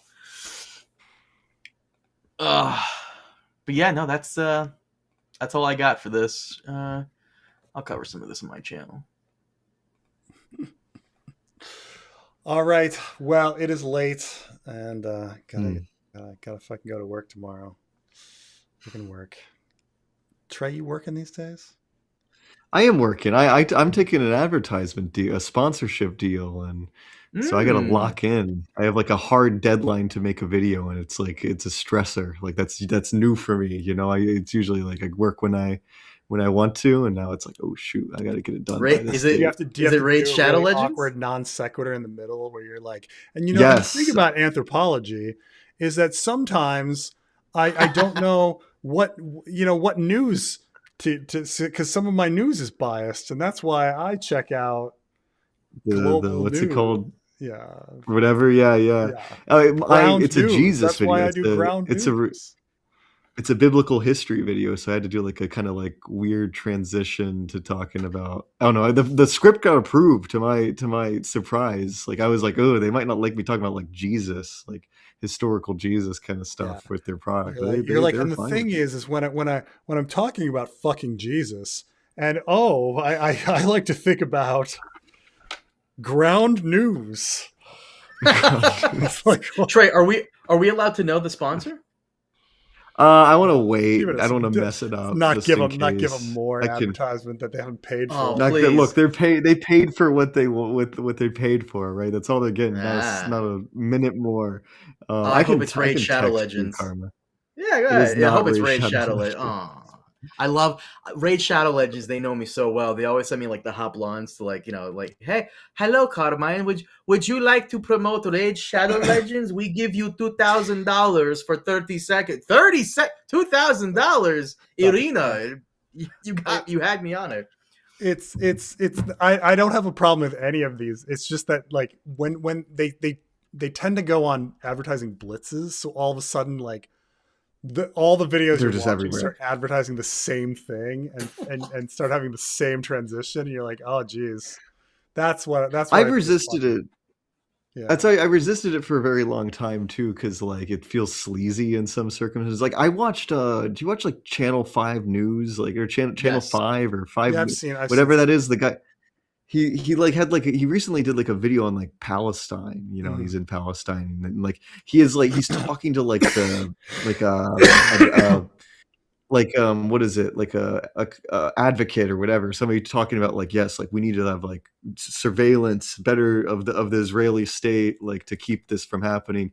And he has like and like they're killing people, they're committing atrocity. He has this hard cut where him talking about like a money app or some maybe like Kalshi or some nonsense like that. And it just feels so sleazy to me. Like I get it. You need to pay for this stuff. And it's not YouTube ad revenue is not covering it, but like really there's a time. And a place, he's got so much money on Patreon. He's making so much money these days. So maybe he doesn't need that shit because it just felt really like I remember watching it and like because I see that all the time, like I see other history YouTubers doing it. It's just like there's a time and a place for it. And a video about Palestine, probably that's one where you should skip it. Probably shouldn't do it on that one. So yeah, so that's why I resisted doing it for the longest time. And now I'm like, it's a fine advertiser as far as I can tell what I've looked into, and then the video I think will fit. Yeah. Preston, Rhaenyra's entire problem this season was that she was dealing with propaganda from the high towers. If only she had access to ground news, she could have really cut through the bullshit with ground news from all different sides. Here's the thing, like art, it's funny, like art and capitalism, because sometimes I'll read a book and I'd be like, I can tell that the writer is talented, but had they gone back and like just spent a little more time, it would have been more, an even more incredible book. But at the same time, like had they gone back, they wouldn't have had time to write their next book, and like they wouldn't have been able to feed themselves. So like there's always this world of like economics like built into art. Most of that we consume today, like, there has to be tits and dragons or whatever in Game of Thrones because that brings in the casuals, all these little things. And I almost feel like there must have been some sort of pure time where you just had one big sponsor who was just like, here's some money and you just create art with no barrier. Whatever, like the Medici family or whatever. But I don't know if they had deadlines, but almost like everything, you feel like there's some sort of influence on erupting it. Like, I know that so much of Renaissance art, like what we consider like top art, was like commissioned work. Like Michelangelo's David, Sistine Chapel, Mona Lisa were all art for money that was done for commission, and presumably there was back and forth and deadlines and stuff. But yeah, I don't know how much back and forth there was compared to like now. There's so much, like, you have to go through these approvals and talk to these, meet these really hard deadlines. Like with this, I have to like have them approve the script and then send them a draft of the video and then have enough time for them to like go edits. Yeah, they're like, yeah, if we have edits, like you have to go back and edit it. So it's like, yeah. I'm gonna be real with you, man. I've done promotions for Squarespace, Raid. I've done for a couple of VPNs. Normally it's through email. I hope they're not having you click on links or anything like that, because that's how you get your channel stolen. Someone sends you a link and whatnot and all that crap. So careful with that. No, I just sign a contract. I don't know. What are you thinking? Yeah. Well, I didn't have to use my. Yeah, I don't know. But that's the thing. Even when there's no money, like say it's in the Soviet Union or whatever, or the Medici's, like now they have control over your art. Like, you know, Right. It's very rare that you have, you know, except for maybe some like rich kid who's just supported by his parents and he's just creating what he wants. You're very rare, and there's no audience. He's just doing it. There's how much purity to art is there. Anyway, no more super chats. I'm about to go to bed, so please, no more super chats. Danny doesn't think about Rhaenyra, does she? No. We get in the books, we get this idea that like Danny doesn't really know very much about her history, but then whatever Viserys happens to tell her, she does. There's a scene where like Barristan mentions Summerhall, and the line is, "The word was fraught with doom," and it's like, how did Viserys never fucking tell her about Summerhall? Like, that just doesn't make any sense to me. But, you know, so it's like, does Danny know about Rhaenyra? Who knows? Like, it's one of those things that George probably didn't think through.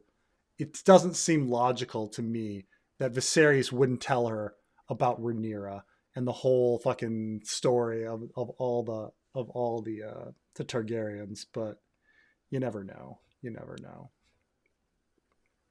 So I would assume, logically speaking, she should know about Rhaenyra. But, you know, does she? I don't know. You know, logically speaking, she should.